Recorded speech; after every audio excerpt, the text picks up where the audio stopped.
Just Because. Jane's Addiction are back then. Yeah, excellent. And so are we. Indeed. Alright, I'm Ricky Gervais, with me Steve Merchant and Karl Pilkington pressing the buttons on XFM 104.9. Well, I'm looking forward to today. Because, not only have I got, you know, a bit of Bowie, a bit of Springsteen, Mock the Hoople, Pretenders, R.E.M., an Elton John classic, don't laugh, right? But we've, taken, Dr. Fox's advice and, prepared the show, and I've got a big list here of amusing observations. Coming up after the next record, a funny observation about describing your looks. Brilliant. Alright? Oh, before, just to say, Rick, I just had an email. Beach Buggy, your last chance to see them on Thursday, 5th of June, alright? So, okay. Don't miss out, the Garage, 9:45. It's your last chance, Beach Buggy. Well, I know that must be some people's favourite record, Steve. Well, it's certainly one of mine. Thunder Road, Bruce Springsteen. I won't hear a bad word said against the boss. A lot of people dismiss him, as we said in the past, as being some kind of stadium rocker, but you can't listen to a song like that and not be moved. Surely, Karl. It's alright, yeah. Brilliant. A passionate man. Yeah. What? So, Karl. No, it's right. So, there's certain songs like that was alright. It didn't sound anything... If it wasn't Bruce Springsteen, if someone new came out, something like that, I'd go, yeah, it's alright. Sure. Do you know what I mean? Yeah. You're a regular Simon Cowell, aren't you? I don't know if I like music as much as I used to now. That's what happens when you work in it, isn't it? Because Danny Minogue was on the telly in the week. Is it like when you work in a sweet factory and you don't nick the Mars bars after a couple of months? Yeah.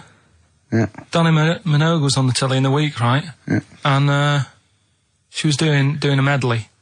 Yeah. Why do people do them? Well, to try and get all the hits. I know what you mean, yeah. Well, who's that busy that they haven't got time to listen to a full album or...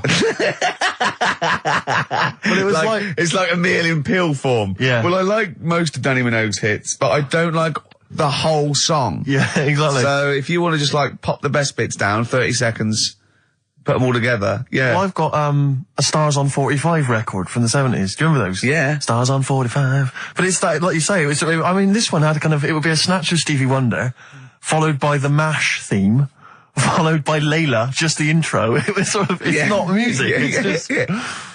Well, we do a bit of that, don't we? That's what DJing is, isn't it? It's a bit of everything. But we play the whole song, don't we, often? Mm. Yeah, we're better, aren't we, Karl? Oh. So what do you want to talk about today? Do you want to look at the list? Yeah, well, it's got describe looks. That's our list we've put. So this is a very amusing sort of link about describing your looks. I don't know. What's this? I don't remember this. No, I just was thinking like, you know, everyone's got an idea in their head, right? Of what they look. Careful, Karl. Don't open yourself up to criticism. Go on, yeah. Everyone's got like, yeah. Do you know what I mean? Everyone's got an idea of what they look like and stuff. If someone wanted to know what I look like, or what Ricky looked like, or what you look like, Steve, if that. Yeah. What would you use to describe yourself? Do you know what I mean? Words. Not really. I don't understand. What do you mean? Well, like, someone who doesn't know us, we've got to describe, and what's the game to hopefully get some sort of interpersonal language going, so you know they've got the same image as you, to a certain extent. I'm just thinking, if I was to meet Steve in a restaurant, yeah, right, nothing untoward going on. We're just hanging out. No, just having a chat, just having a normal night out. Yeah. Who's paying? Because I mean, is it expensive? Go Dutch. I mean, right. So, I say to you, I'll see you at 8, right, in this restaurant. I'll turn up at the door. It's a bit of a posh place, right? So he's Steve Merchant in. Yeah. And the waiter sort of goes, I don't know. What does he look like? Right? And where's he from? Just a little French fella. Oh yeah. And what does he look like? So the thing I'd pick up on first, tall lad. Tall, yeah. And then he goes, you know, we got lots of tall people in, right? And I go, big eyes. Big eyes. Yeah. And then he'd go, yeah, he's over there. I'll be honest with you. I mean, you can have dinner and you can buy me dinner. I'm not sure you're going to get anywhere with me. If you're slagging me off. No, I'm not slagging you off, though. That's what I'm saying. Yeah. I'm just using what comes to mind when can I just... Tall and big eyes. Can I assume that they know, like... Could I say, like, easiest for me, I'd say, looks like Reg Varney from On the Buses. Would they understand that? Can I use sort of, like, kick references? He's 30-odd, this waiter, so he'll... Yeah, so I go, right. Oh yes, it's Reg Varney is sitting over there. Yeah. So he went German towards the end. See, I describe you more, Rick, I think, as I would imagine, I'd say, have you ever seen that Johnny Vegas on the telly? Yeah. Imagine he was inflatable and he just let out a little bit of air. All right, well, at least that's What nice. Ricky would look like. As opposed to, like, pumping harder. Yeah. Okay, well, describe, Carl I'd describe as, those little red monkeys that you see on wildlife programs, they're in the trees and they scream when they see a leopard or something. I think so. Shave that. Just Right. shave one of those little red monkeys and put some sort of, old sort of Manchester gear on it, maybe. Yeah, you know what I mean? Yeah. An anorak and some baggy jeans. I'd like to see how the waiter would react to that. He's got a picture of a monkey, then he's got a picture he's shaved. So he's got no hair, and then dressed like some kind of Manx scally. There go, he's over there. Yeah, he's over there, Carl's over there. That's what I'd do. Brilliant. So, now coming up, the Verve, after that, an amusing link about gay handkerchiefs. Oh, really? Looking forward to this. Lucky Man by the Verve on XFM 104.9. I'm Ricky Gervais with me, Steve Merchant and Karl Pilkington. Karl, what's the problem with gay hankies? You played Bruce Springsteen last week. Yeah. Right? Yeah. And you said he had got a load of trouble on his hands when he had a hanky in his back pocket.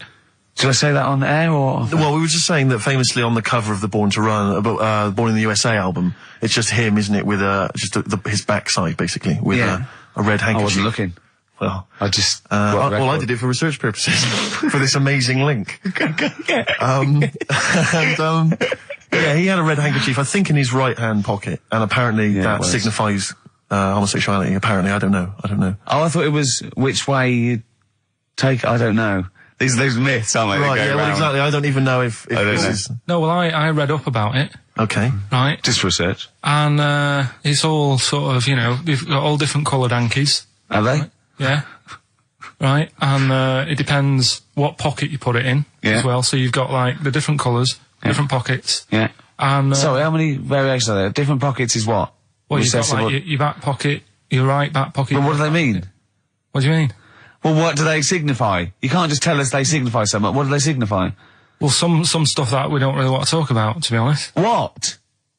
Sort of, stuff that gays are into. Wait. What do you mean? Barbra Streisand records? Yeah, Eurovision. No, like, a couple of the things that were there that I know we can mention. He said something about... I love what he thinks he can't mention. I love it. Decency. What is this? 1956? No, but I mean, it isn't just, having it away. Having it away? I love him! Having it away! You get up to some weird stuff. I love the fact he didn't want to offend, but he's offended a lot more people by saying they get up to some weird stuff. Right. In your opinion? Yeah. What do you mean? No, but don't if there is something that I don't know about that it's like you can't say on the radio. Yeah, I'd rather not. But what do you mean weird stuff? Well, one of them, right? If you've got a red hanky, right? Yeah. In your right pocket. Like Bruce? Yeah. That's exactly what Bruce had, yeah. Right, well apparently then, Bruce is an armpit freak. An armpit freak? Yeah. No. Really? No. But that's very specific. Carl. Seriously. Well, what? Right, okay. What else is there then? Sorry, is there some kind of homosexual body that sat down and came up with this at some point? Well, you said this is getting crazy. You've got, like, a blue handkerchief in your top breast pocket. I don't know what that means. You need to sit down. There's some kind of summit, figure out what it means. Yeah. It's just that you're not free from it either. So if you were to go in like a gay bar, which, you might do if you're straight anyway, because they're, good places, I think. Mm-hmm. Right? You can't actually go in there if you've got a cold, because every coloured hanky represents something. Right. So if I was to go in, had a bit of a sniffle, I could get into all sorts of trouble. Right. What, pull out a Marks and Spencer's white linen hanky, that means you like to be tied up and whipped. Yeah. There was another one, armpit freak was covered. Armpit freak is done. We've covered. An armpit freak? I don't really know what that means. Right, okay, yeah. But there was just one other thing, like a blue and white one, is if you're into sailors. To sailors? Yeah, if you have a little blue and white hanky, that's in your left pocket. Yeah. Right. Blue and white equals sailor. So I wanted to ask you something. Remember, again, we've got to be careful here. When you wouldn't leave the building that was on fire because you you were standing proud. Hang on, we need this. Some people now don't know what you're talking about. Carl, you were on holiday. Yeah. On holiday in Tenerife, right? Yeah. You'd had a moment of intimacy with your girlfriend. Yeah. A knock on the door. You had to stop and get up. And you peeked around the door. It was a fireman saying, get out. But you didn't want to leave because you had a... Yeah. Yeah. It was a little... Yeah. But what I don't understand is you maintained that while looking at a Spanish man dressed as a fireman. Yeah. Is that true? Is that the fact? You maintained... I'm sorry to say, you maintained arousal whilst looking at a gentleman dressed as a fireman. No, is that, these are the facts, and they are undisputed, right? Did you maintain... I'm not a machine, though. Do you know what I mean? I can't turn it on, turn it off. Right? But you were talking, I just thought, talking to a fireman, you'd have probably lost it. I don't know, but you didn't. No, but the other thing was, I mean, I was talking to Suzanne about it again, right? Yeah. She said, what are you talking about that for? Right? I said, oh, it just cropped up, right? Yeah. And the dilemma was, you see, I wanted to try and make sure that it was a proper fire because that was the last condom we had, right? So it would have ruined the night. So Yeah. I didn't want to it was like, well, what's going on? Is it, do we need to get out? Yeah. Is it a proper fire? Yeah. And you, and talking to this man in uniform, what did he look like? Was he good looking? Did he look like Ricky Martin, say? Was he good looking? Was he good looking in his uniform? I can't remember. Can't remember. Did he have a moustache? Better play a record, haven't we? Is this bringing it back? What? You look uncomfortable. What? Did you just switch this on with your hand? The Flaming Lips, and that's Fight Test. Lips and test. Lips Test. On M. We were talking there about homosexual people, and I'm sure we'll move on to other topics. But I just mentioned, I was talking to a friend of mine in the week, Rufus, and he overheard, he pieced together sometimes if you overhear a conversation, you can piece together what's going on. Yeah. And, it sort of transpired from what you could make out that one gay guy had just realised or just found out that his gay boyfriend had, maybe been having an affair and was on the phone, and had called this person, the third party. So the other one was crying, wasn't it? The other one was crying in tears. Obviously, they just had a big argument about it. And all he heard on the phone was the guy saying, in very kind of earnest tones, I'm going to do everything in my power to destroy you. Well, I just like to think what that was. What was he, No more guest list to GAY. GAY. I am going to, slash your diesel jeans with a pair of scissors. What if they're listening now? I know, I mean, it's probably an emotional time for them. Yeah, but they probably don't think we're talking about them. No, not those. It's probably happened quite a lot this week. Well, possibly. I do know quite a lot of gay people, right? But they do jump about when it comes to partners. Right. Carl. No, Lee. Freedom of speech. Yeah. Let the man speak. No, I'm not saying that's a bad thing. I mean, it's quite, they don't, if they get bored, they move on that. Which is fair enough, but they do, How have you pieced this together? And they go out late, don't they? Well, we've covered that, haven't we? We've done that. Yeah. How have you, so Do you know how we covered that? His favourite record is Killing a Georgie. And he went, at the end of the record, he went, see, but how late was it?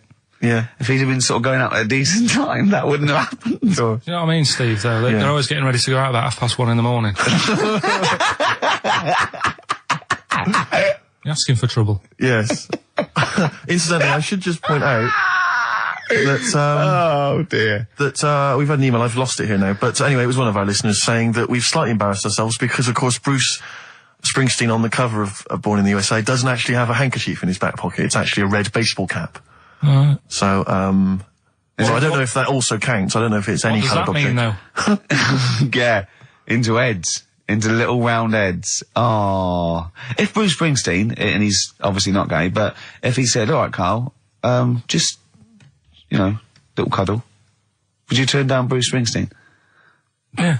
Well, no, but why? Just like, alright, mate, you hug your mates, don't you? If Bruce said, alright, Carl, I like your show, love your head, little cuddle, a mate's cuddle. No, I just, I say what you're doing. You just say, look, We're a couple of old friends. look, Bruce Springsteen wrote all those great songs. I like what you're doing. Let's cuddle. Let's have a little, alright, You know, mate. one thing is, right, Steve, right, do you know how he likes to squeeze me head? How Yeah. Ricky likes to squeeze me head? Yeah. He had an old mate over this week. He's got a similar shaped head, apparently, as mine. Yeah. Right? He's hardly gave me a call or anything, because he was busy with this other fella's head. Oh, you feel quite bad about that. Well, This is a better head to squeeze. I'll tell you why. Because he shaves his every day, right? He's got the same sort of hair problem with him. Shaves every day, right? problem. No, I know. And it's because he's had it shaved all the time. Like, Carl's is sort of comes through a bit long at the side sometimes. It looks a bit unkempt towards the end of the week. I've seen there's a couple of little pimples under there. But I really have to do it. Just like get there, slap my hands in it, squeeze it. With this one, I can sort of get my finger. Do you know what I mean? I get my, really, you know. You're like a gay, the way you jump about from head to head. Let's play a record. You're like a saying. gay. Just saying. Right, still coming up then. What have we got coming up? We got Rockbusters. Oh, is any monkey news this week? It's been a problem. Why? It's not much has been going on this week. What, in the monkey world? In the monkey world. I don't know if they've caught on to the fact that they're getting coverage. They're keeping their behaviour hush-hush. Be a bit careful, but I found something. Have you got Rockbusters? It's your last chance, don't forget. Is it good, these? Got Rockbusters, got some good prizes. Steve will look at them in a bit. Yeah. Cheeky Freak of the Week. Have you got a cheeky figure of the week? Got that. Got Yeah. that. So what deformity is it this week that you're ridiculing? Well, keep listening. I didn't really appreciate the Stones when I was younger. I was always a Beatles fan, but now I can't really listen to the Beatles. It's like I've used them up. It's about you know? 5 tracks I like. Yeah, the but Beatles. the Stones just get better and better. And that one's brilliant. And the video's so good as Oh, well. amazing. From 1981. That was Waiting on a Friend. From the Rolling Stones. Right. What we got? We got more fun coming up, I imagine. Yeah, cheeky freak of the week.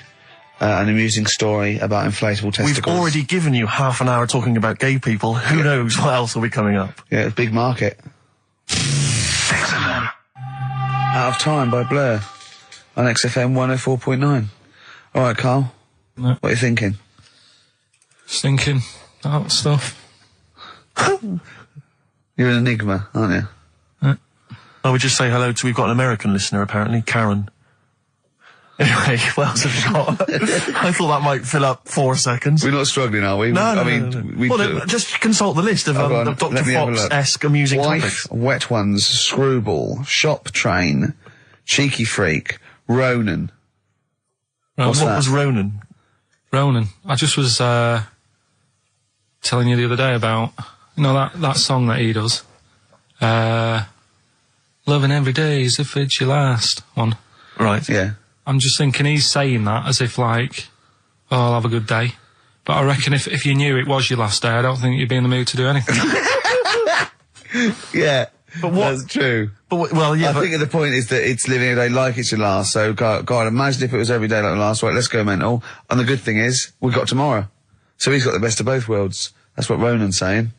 He's saying cram it in, because it might be the last. I think it's more like, it's the not knowing, isn't it? Live every day. I'd actually be happy if I never knew when I was going to die, and I was definitely going to die in my sleep. What a brilliant life you'd have. Do you know what I mean?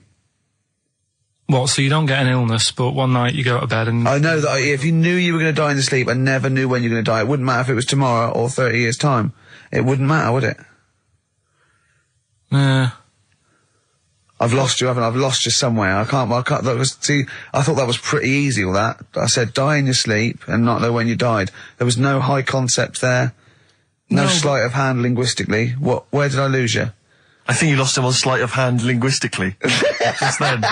You've lost him again. Yeah, I think that's the way I'd want to go. I don't want to know about it. That's why I don't go to the doctors or anything.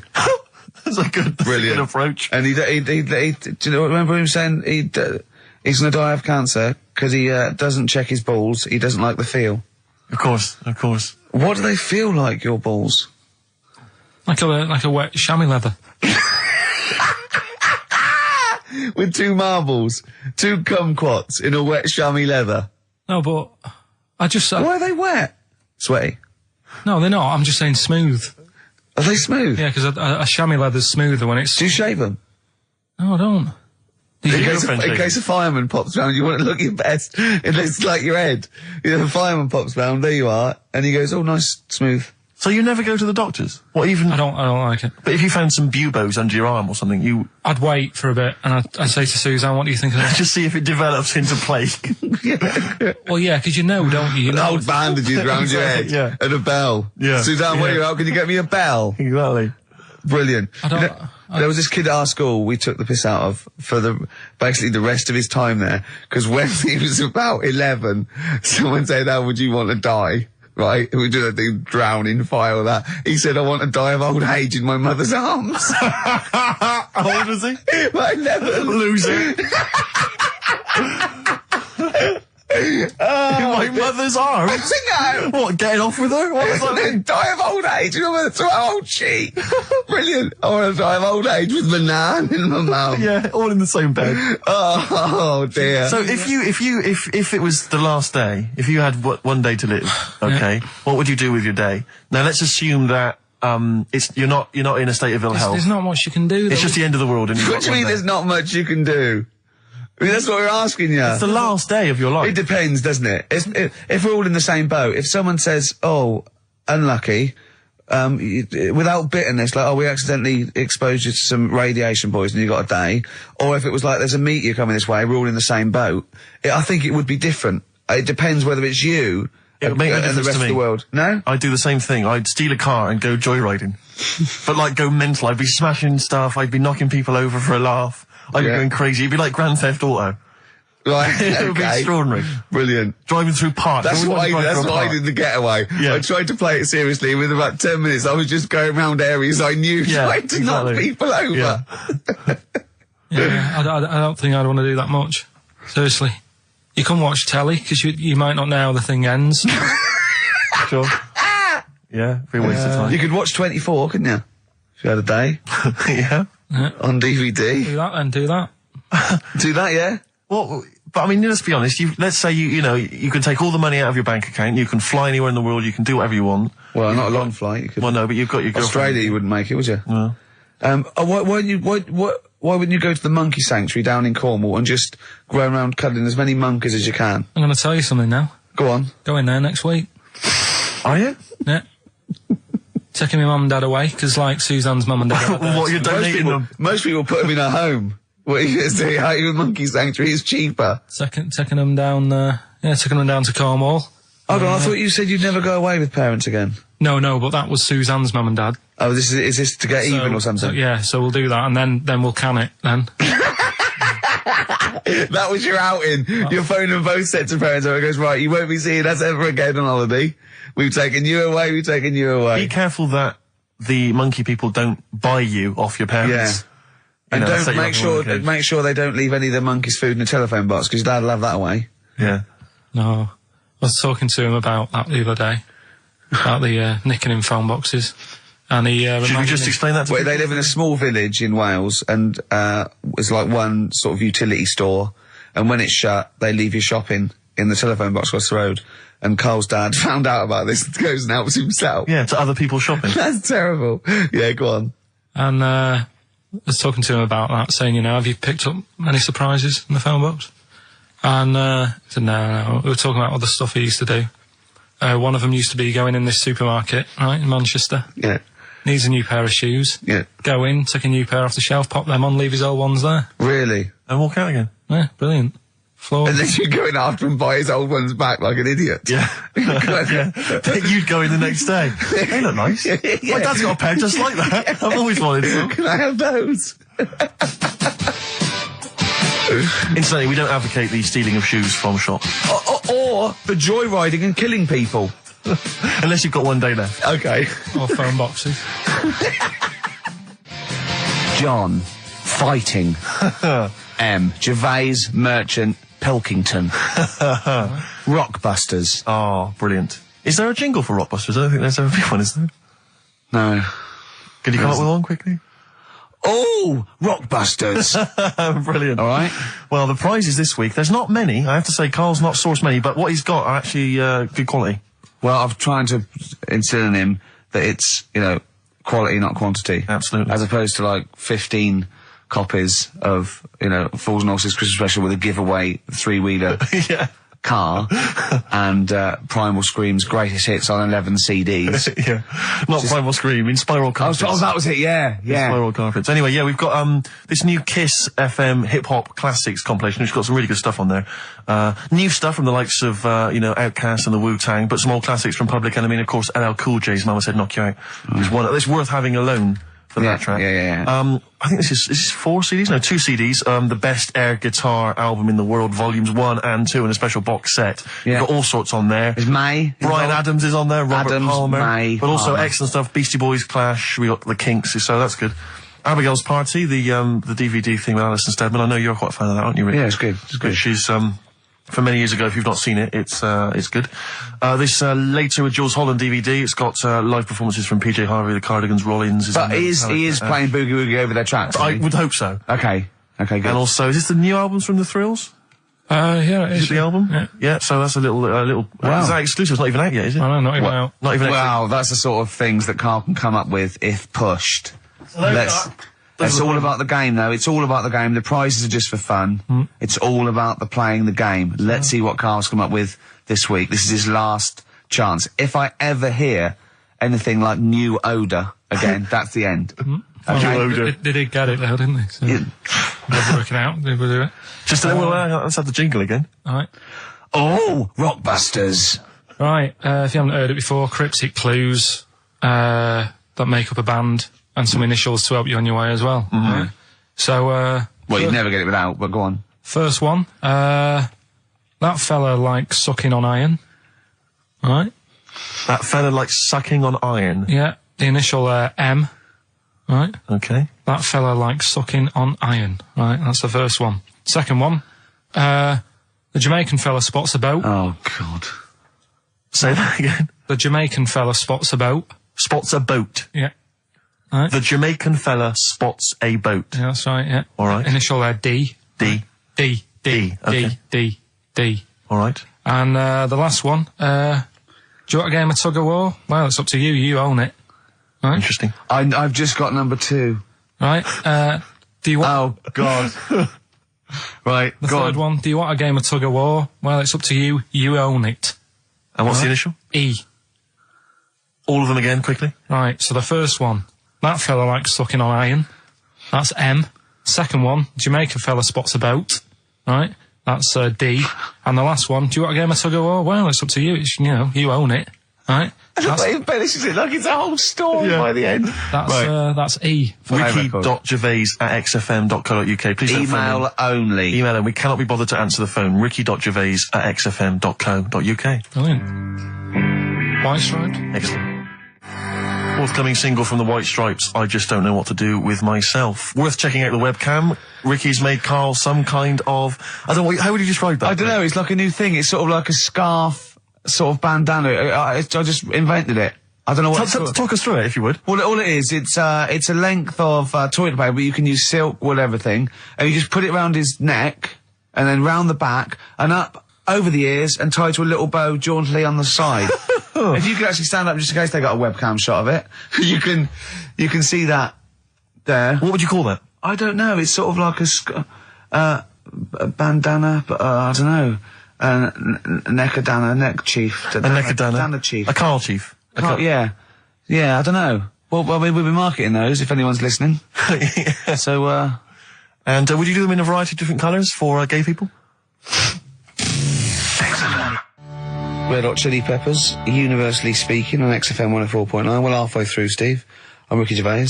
That was Mr. Merchant I was referring to there as Steve. Familiar. Friends by now. 5 years in the making. Karl Pilkington, I know him a year and a half, but he's a good friend as well. All right. Alright, XFM, where paths cross. Alright? Oh, so, any interesting things to talk about, guys? Dr. Fox style? Any amusing observations? Have you taken a sideways look at the week's news or anything, Carl? What have you... Tell you what I did here last night. Go on. 5 Live. They do like a review of what's gone on in the week. We've been busy in the week. I haven't always got time to follow what's going on. In the world, sure. Someone's made a chicken with teeth. For what reason? Don't know, because they can. Just because they can. And like So it chooses food. Yeah. they had a few guests saying, well, Where will it all end? So you sure you weren't watching a Wallace and Gromit video? No, seriously, right? They're doing it. They're a chicken with teeth. Why would they spend millions researching? What do you mean they've got a chicken with teeth? What do you mean there's a chicken with teeth? Sounds mad, doesn't it? What are you talking about, Carl? That's what they've done. Do you know, like... Why? I don't know. They're just messing with science and that, and that's what the people were saying. Why are you doing that? Do you know what I mean? Where will it start? What's the next thing? They did the sheep. They did the cloning. Right? The rat with an ear on its back. Did that. Can hear a cat coming, can't it? What else were they talking about? They were talking about that sheep again, that cloning one. Yeah, Dolly the sheep. Do you think it's that clever? They do all look the same anyway. What's it got to do with its cleverness? The fact that being cloned, is it, do you think that's a good thing? He doesn't think it's that impressive because they look the same anyway. Right. They could have just put any sheep in there and go, look, they're the same. Yeah. Brilliant. So there was a programme, people were talking about What are you talking about, a chicken with teeth? It was the latest news. It was like all about the war and that, and I was like, yeah. And then it's a chicken with teeth and saying, hang on. Your ears perked up. Yeah, you didn't hear anything about the war, did you? That was like, they might have been speaking French, or just like whistles. And now, story about a chicken with teeth. Yeah. You stop washing up, maybe someone can let us know, you know. Oh, God, don't open the floodgates. No, but I'm just saying I don't know the full thing. They just, Of course you don't. Surprise. They just touched on it. Yeah. Anyway, other stuff I did do proper research on in the week. Go on. Having testicles done. Having your testicles done. Yeah. What does that mean? Same magazine that was doing the hanky coverage. Letting you know what all that's about. Sounds like a great magazine. How can we get him as a pundit on these news shows like Newsnight? Do you know what I mean? Sky News. On there, wouldn't he? Just on there, just ask him what they think. Wouldn't that be amazing? Is there a producer out there that would take a chance on Pilkington? It's Pilkington, Raggy Omar, Ian Hislop, and they're a panel of people, and they just ask people. Yeah. Yeah. So you can have your testicles made bigger. Why would you want to do that? Well, that's what I was asking. What's the point? Well, the actual testicles, or do they just inflate your ball bag? Because you could do that, couldn't you? You could have some air injected so it was like a big... so they'd look bigger, but they'd rattle around inside, wouldn't they? Make a little noise, wouldn't it, when you're at... like manacas. Like some kind of instrument. Yeah. That was sort of like one of those African instruments. It's like a big sheep's bladder with all... There's Pedro on the maracas. Yeah. Yeah, just stripped to the waist. Yeah. With us hanging out. When you're sort of like, the neighbours would think, what's he doing? He's been playing those maracas all night. And really, you were... Yeah. You know. Why the mouse with the ear on its back, go and keep it down. Yeah, this is really loud to me. Hey? Why would someone have that done then? You brought it up. Yeah, Well, presumably so that they could draw a little funny face on them. Yeah. Obviously. And you could let them down after the holiday, like you do a Lilo. Exactly. Just let 'em on holiday you're floating round, you know, like you're just in the sea with your big instrumental manacas, right? Just floating. You're having a whale of a time, like people playing it as they go past. Exactly. All right, Carl. All right, Become a bit of a sort of local celebrity. Yeah, look, there's Carl with his floating manacas, like a big jellyfish, right? Yeah. And then the end of the holiday, or Saturday. If you've got a little pair of tight speedos, it'll be like Jordan walking around. And then you just like... Just let them down when you come let back. the knackers down for the plane. Yeah. Because apparently they do get bigger, don't they, as you get older? When you're an old fella. No, I think they get lower. I think that's it, that testicles and breasts get lower. Is that purely gravity? I think so, yeah, probably stretching a bit, innit? So is wear and tear. Is the old fellas who are walking about saying, oh, sick of these? They don't tread on them. Well, that's why old people have always got to have a little sit down. You know, 100 metres. Yeah. Put them in the socks. Exactly, yeah. Or they can have I suppose you can have like a little ball lift. You can have a facelift, can't you?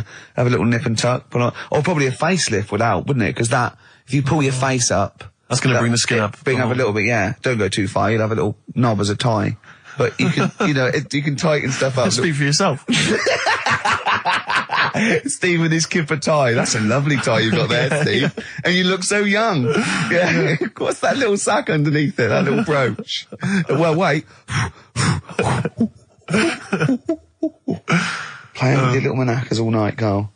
So, a chicken with teeth. and you can have your balls done. That's, imagine Kirsty Ward, whatever her name is, on Newsnight, saying that. And now, 2 features of the week. The war in Iraq, let's forget that. Who wants their knackers done? And look at this chicken.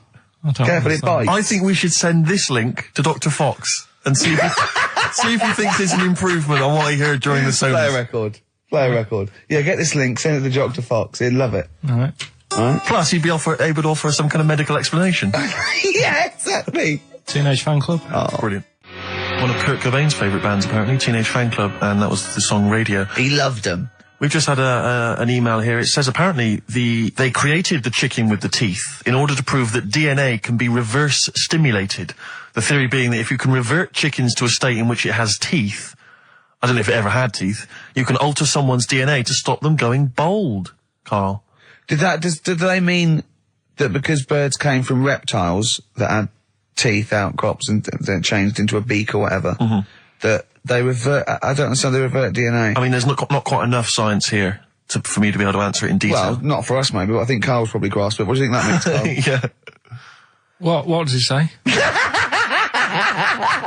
Okay, moving on. Ah, dear. Oh. Life's too short. What else is there? Have you got a monkey news coming up soon? Like I say, it's been a struggle.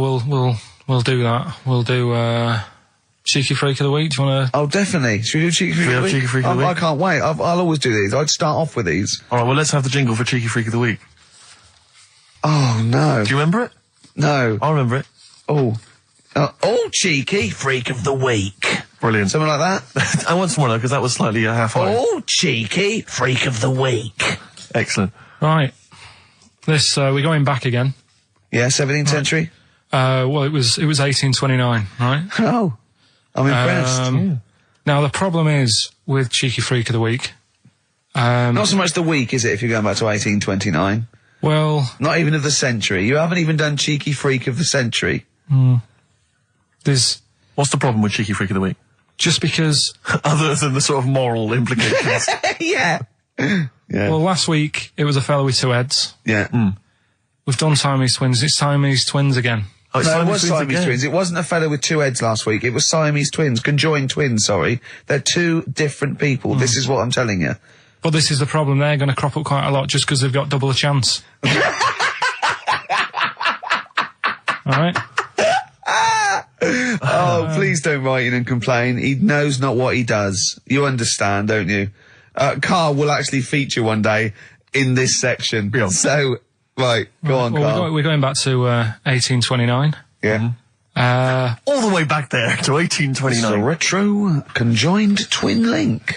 A couple of guys set up a business. They were called Chang and Ang. Oh, they're the first. That's why they were called Siamese twins, because they wasn't that what it was based on? Those 2, Chang and Ang. Was it? The original, yeah. That's why they're called Siamese twins, because I think they were Siamese. So these are the first ones. Well, not the first ones, but they're the ones that got to fame, I think, and why people started calling them. People started calling them conjoined twins, Siamese twins. I think I'm right there. Anyway. Good. Well, the sort of set up business, sort of going around the US. Well, both of them. And Europe, yeah. Yeah. And what they used to do, people were amazed by it anyway. Yeah. People wanted to know how they get through life doing certain things that you think about. When you think about Siamese twins, you think about, how do you get through a day like that? Yeah. And the thing that cropped up the most with people was how they take a bath. So they used to go on tour around the US and Europe and sit in a bath, have a wash and that. And Did they ever wash each other by mistake? They go, oh, that ends there.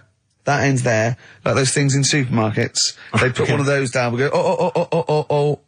What do you mean? Put that there. What do you mean? You know the things on the conveyor belt? The little dividers. Yeah. They wind me up, those dividers. Sorry, I was a complete tangent, but for some reason, it's my own psychosis, but I get so annoyed if I'm in a supermarket, I've got my shopping, just about to get served, and you can always see there are certain people who stand behind you getting edgy, itchy, worried that I'm not going to put the divider down to separate my shopping from theirs. It's like they're terrified that I'm somehow going to deliberately pay for their shopping. Sneaking their onion. Yeah. Oh, I didn't get an onion, I'll have that. And it's just, but what annoys me is it's not so much that, obviously it's a practical thing, it's the fact that they get a little bit edgy. You can actually see, certainly kind of, dare I say it, certain breed of woman and a certain breed of fella will just get a little bit itchy, a little bit edgy, and they just look at you, can just see them sweating, especially if they can't reach. I just lean over and do it myself. Well, I know, but the thing is that it's like they almost feel that they ought to wait for me to do it, as though somehow it's my obligation. And it just for some reason, I know it's ludicrous, but it really annoys me, and I actually deliberately don't put the divider down just to see them sweat. I like the way that they're actually quite well made. There's some that are brass with like a felt bottom. Yeah. Like you really care. Like a twig would do, wouldn't it? You know what I mean? But I just leave a slight gap. And then when it gets to when the woman's putting it through the till or the guy, I just say, that's my stuff. Do you ever look at other people shopping and go, oh, I should have got that? Often. Oh, yeah. That's annoying. I'll tell you what it is, it's the same thing, and again, it's my psychosis. When people, if you're on a bus or a train, and we're pulling into the stop, but there's a good, kind of 35 seconds before we're actually going to come to a halt, they leap up, and they're straight by the door. Yeah. But it's this fear that they're going to miss out. Oh my God, what if I fell over now and broke my ankle? I'd never get out. To be fair, I've never had that commuter's worry. I've never commuted, but every second counts, doesn't it? Because you miss a train, it can make a difference of half an hour. So that's why commuters literally run to get their connections. But the thing is that with a bus, there's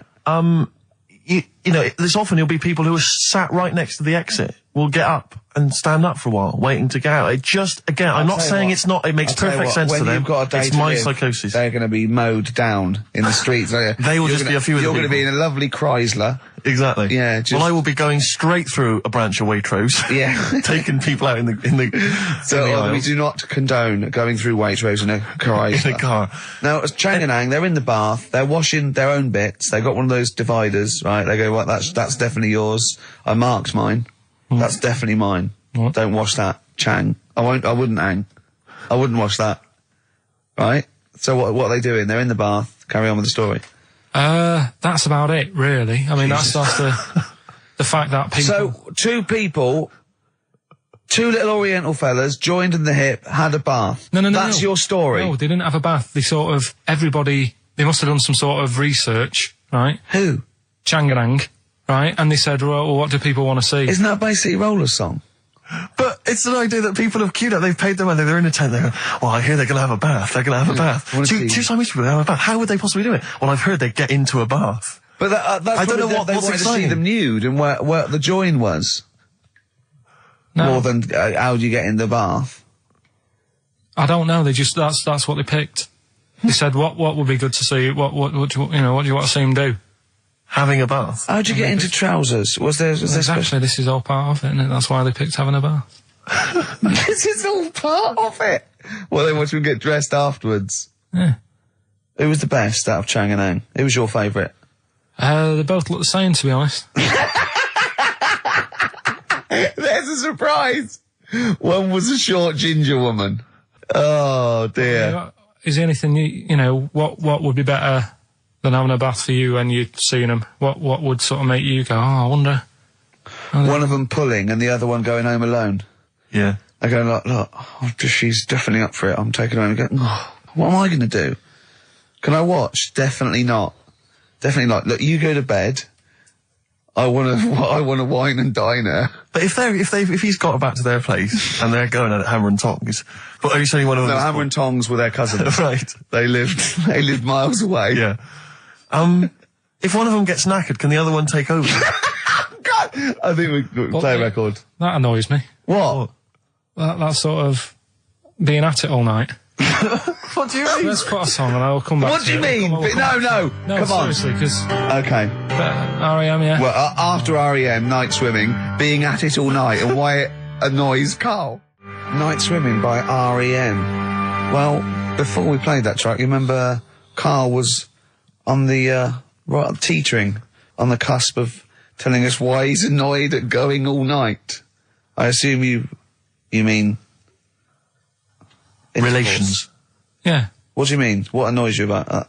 What? Sexual relations all night. The concept, or people keep you up. Is it your next door neighbours or something? No, just that thing of people who say, "Oh, was that it all night last night?" Who says that to you? You know, lads who think they're, they think they're a bit of a lad and think that means it's good. What, like Sting and his tantric sex? Sting.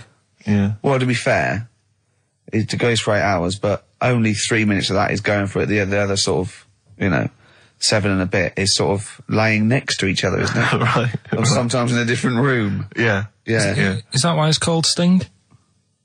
Hey? Well, if you're at it all night, bet it. He's gonna sting. So what's your problem with this notion of going at it all night?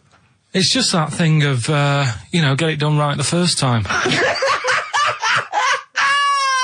you know what I mean? Get it done. Yeah, get in, get out like the SAS. Once you've done it, you've done. You know what I mean? Yeah, no fanning around. No messing about. So, it's just that, innit? It's like, do it right the first time. Once you've washed up, right, you put the pots away, you don't dirty them again. What a lovely analogy. That's one of the great Is that what you metaphors. say to Suzanne? Come on, love. Once you've washed up. I've already washed up. You don't dirty the pots again. Go. What a romantic Ding dong. song. Hello, is there a fire? Oh. Hello. Did he have a moustache, the fireman? Oh. Radiohead, they're there on XFM 104.9. I'm Ricky Gervais, Steve Merchant, Karl Pilkington with the answers to Rockbusters, the biggest quiz on radio, probably. Mm-hmm. Do you want to remind us the quiz? No, you mean the crappiest quiz on radio? Yeah. Right. First one was, that fella likes sucking on iron. Yeah. Right. The initial was M. Yeah. What was the band? It was Metal Liquor. Alright. What's Metal Liquor? No, wait, I've never heard of a band, Metal Liquor. Metallica. No, you said Metal Liquor, I don't understand. Yeah, Metal Liquor. Metallica. What? No, say it again and try and make Metallica sound like Metal Liquor.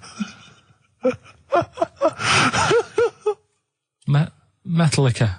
Metallica. Metallica. Is he having a fit? Say it again. Make Metallica sound like Metal Liquor. Metallica. Metallica. Okay, next one. Right. Yeah. Second one, the Jamaican fella spots a boat. That was easy. That was D. That was Debage. You got that? Make it sound like the band. Debage. Make it sound like a Jamaican fella saying, spotting a boat. Debage. Right. So you got that one. Okay. And the last one. Do you want a game of tug of war? Well, it's up to you. You own it. Yeah. Right. That was E. That was your rope. Right. Europe. Europe? Right. Who did the final countdown? Yeah. So that's the... No, what? We've let that go? That's the 3 answers for this week. Who's the winner, Steve? Well, again, I mean, there are lots and lots of people who got it right, Rick. So I don't know if it's just us that think this is rubbish. Right. But, Who's the winner? Well, I'm always a fan of people with just something, a name, I don't know, that maybe tickles me. Yeah. And sadly, I did want to give it to, I wanted to give it to Daniel Jowett. Because for some reason, Danny People are Jowett. going to start. But sadly, I just realised he got it wrong, so I'm going to give it to a different Dan. So not only did you ridicule his name, He's not even getting the prizes. But better luck next time, Danny Jowett. Instead, I'm giving it to Dan Mason of Ilford. So he got them right, and he wins those prizes. All right. Well, okay. More of that next week. I mean, what do we think? we'll do it next week then. Yeah. Do it again. Okay. What are you doing now? Got a record or what's that? Hoople. But I'm not the Hoople. Oh, it's a Hoople. Yeah. The Hoopsters. Monkey News? Next. All right. Not the Hoople. Roll Away the Stone. Classic little ditty on XFM 104.9. Right? Play the jingle. Oh, is it? Is it it? Brilliant. Oh, chimpanzee that Monkey News Extra. Well, Is there Monkey News? I'll tell you what, I've been having a bit of a problem this week. Why? It's just been a struggle. Normally, I can come into work on a Monday and there'll be something that's happened over the Saturday, over the Sunday night. Do you know what I mean? Over the weekend, the monkeys have done something. Been very quiet. I thought I'll be alright. Let's see how the week goes on. I don't know if they've caught on to the fact that we're giving this coverage now, or I don't understand. Normally people are emailing me stuff all the time about monkeys. Been very quiet week. Been checking, I was looking in books last night and stuff. Is there any monkey news? I've got some, but just because it's not that good, something else I found out that I thought I'd share with you. Go on. I was looking in the Guinness Book of Records, right, because I thought they'll have something in there about monkeys or something, right? And there's a little monkey, I think it lives in Asia, right? There's loads of them live in Asia. Might just be travelling, but yeah. And something they found out, I don't know if they've got it right, and that's why I want to bring it up. Apparently, it's the mammal, right, that's got sort of the pointiest eyes that pop out of their head. Steve.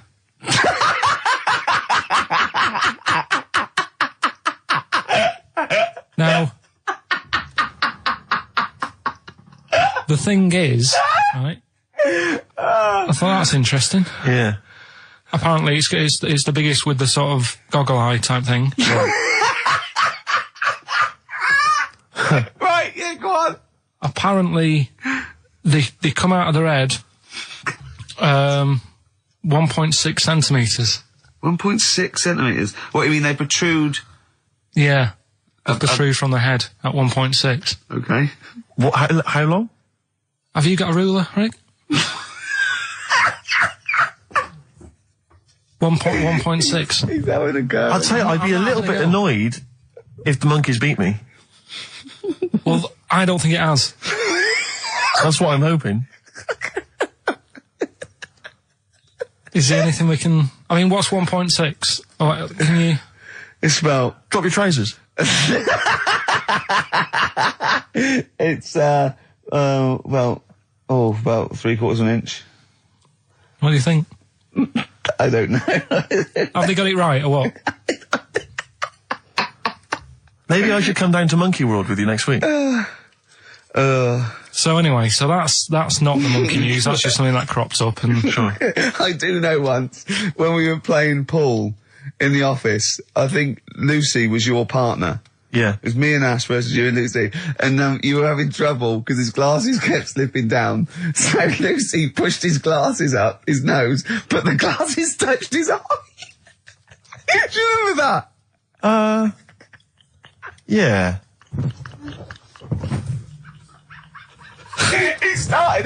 He started it. Well, you're the one who joined in. No, I know, and I feel bad now. Yeah. He makes me nervous when he goes, yeah. It's like, play a record. No, I'm just trying to think about which part of your fat, middle-aged physique I can pick on. The tits would be a good Yeah, start. yeah. Oh, the belly. Sure. Oh, what do you think of that? Oh, that's... What is that? Play a record.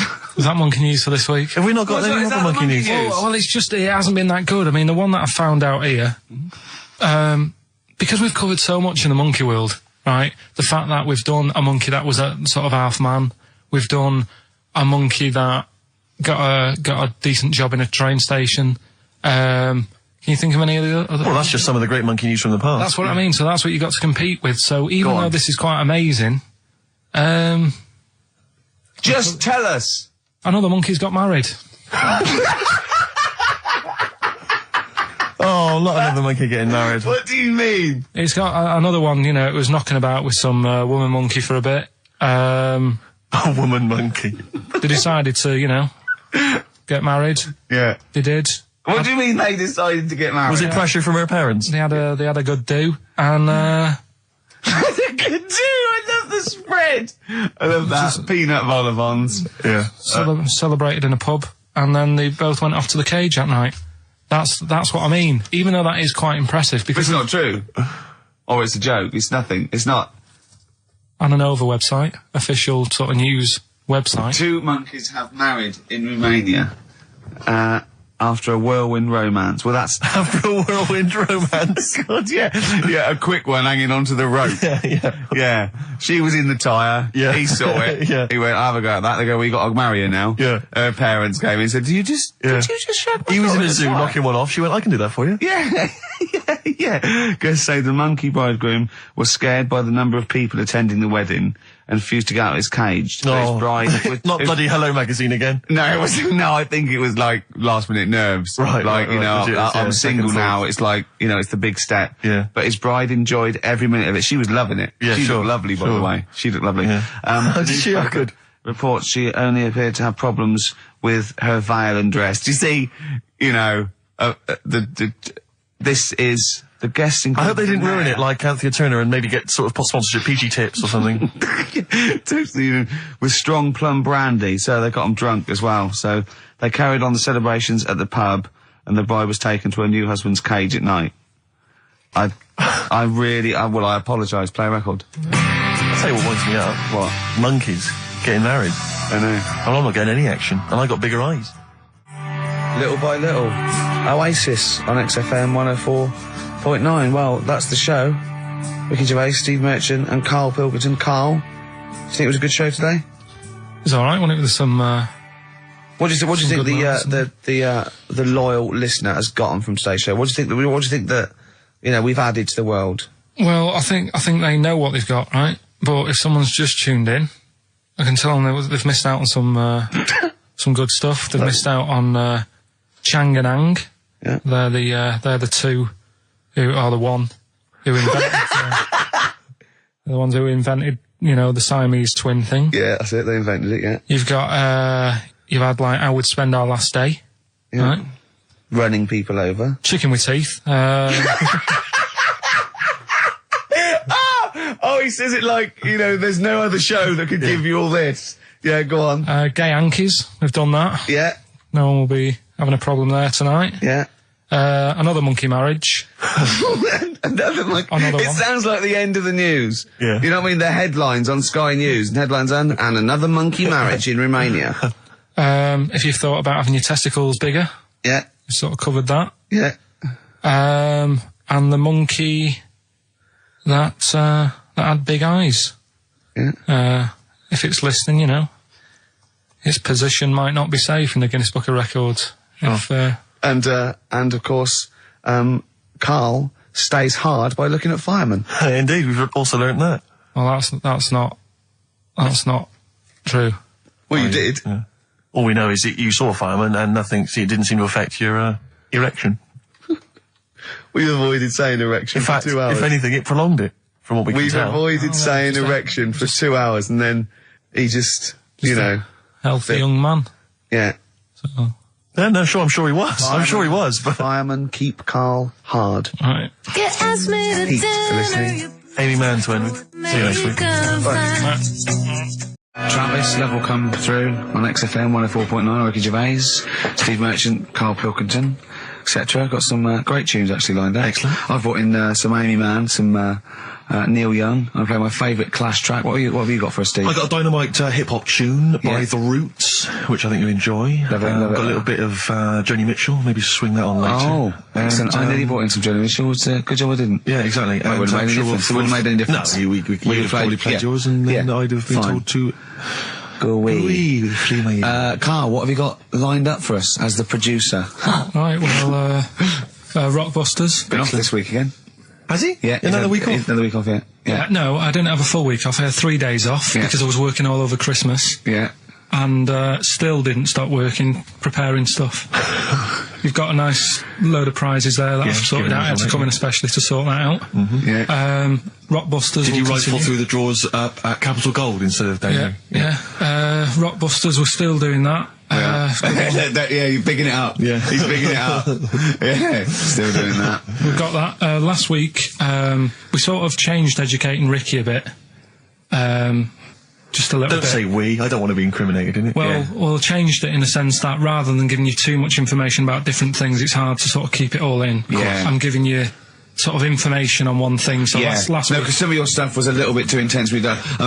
My favourite story was there was a blind girl, she hit her head and got better, and I couldn't take all that in at once. So you should really ration some of the education. We sort of started Wasn't last week war-related stories? Yeah, it was War Do You Think of That then? What And do you it think was of that? three things. And it was the French battle.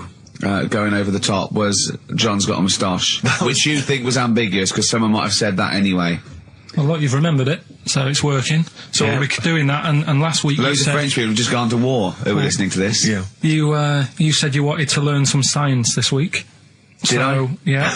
so the title this week for that is I Said I Would Sort You Some Science Out. Acid. Cause that's How long did that take you to call? Listen, well, you know, people love Carl. There's comedians come to me and go, Carl's the funniest man. They absolutely love him, right? But I think we're only seeing half of it, right? If we can get him on television, his face then, when he's told me that title, was like a child at Christmas. Yeah. He was so proud of it. He was excited what I was it was brilliant. It's a bit like when a child's drawn a picture in art class. You know you've got to stick it on the fridge, but you basically think it's crap. Yeah. It's very much like that. All right, Carl? Is that good? Yes. So we'll be doing that. Do we need them? Mm-hmm. Yeah. Have you got another one? We have got another one. Looking at snails this week. Do we need snails? Do we need Because I know you're not a snails? fan of snails, are you? Well, after a bit of research, I found some good stuff out about, like, they sleep for 13 years, some of them. Yeah. And that. So we'll be looking into that you later. tried that one. Yeah, I know, yeah. We've got Ritual, Yeah. which is something that I told Ricky about. Yeah, well, last week's was brilliant. It's was good it? to have a flathead in India. It's good to have a flathead in India. That's brilliant. Yeah. Well, I'm that's about it. I'm gonna just play one of my favourite Smith tracks. Can I just make a request? So I'd quite like, if you've got time, to bring back, just for 1 week only, White Van Carl. Sure. Because there's some quite interesting topics this week. Oh, there's things happening in the world. There's Because some Carl things doesn't think happening. there is. No. There is a light that never goes out. What?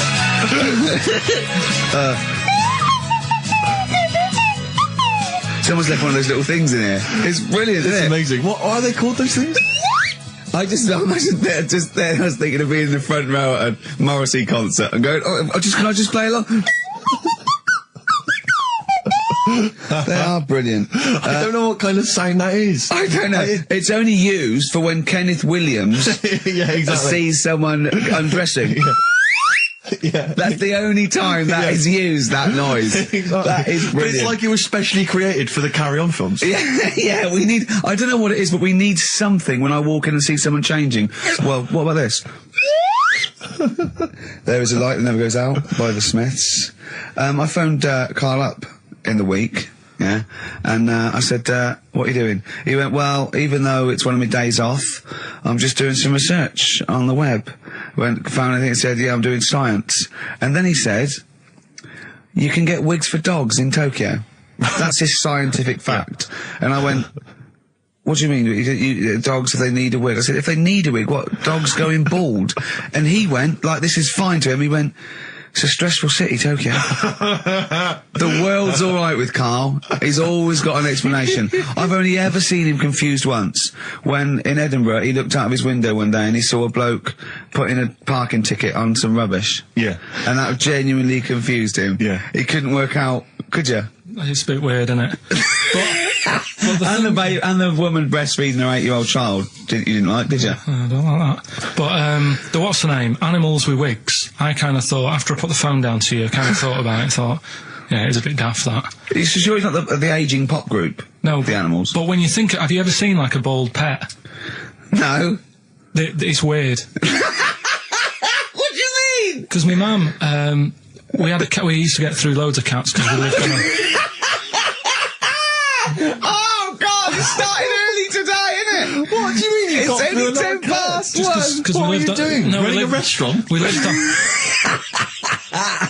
Oh, God, what do you mean? No, we lived on, like, a main road. Oh, yeah. Right? So we used to get through a lot of them. And Dad It was kept their saying, risk. you know, stop wasting money. You know, it's not Not good. wasting money, not wasting cats. Right. So anyway, we had this cat that was ill all the time, and It's just bag of nerves, probably. Yeah, malingerer. Yeah, I'm terrified. I'm going to which house? Rome. Oh, God, bloody hell.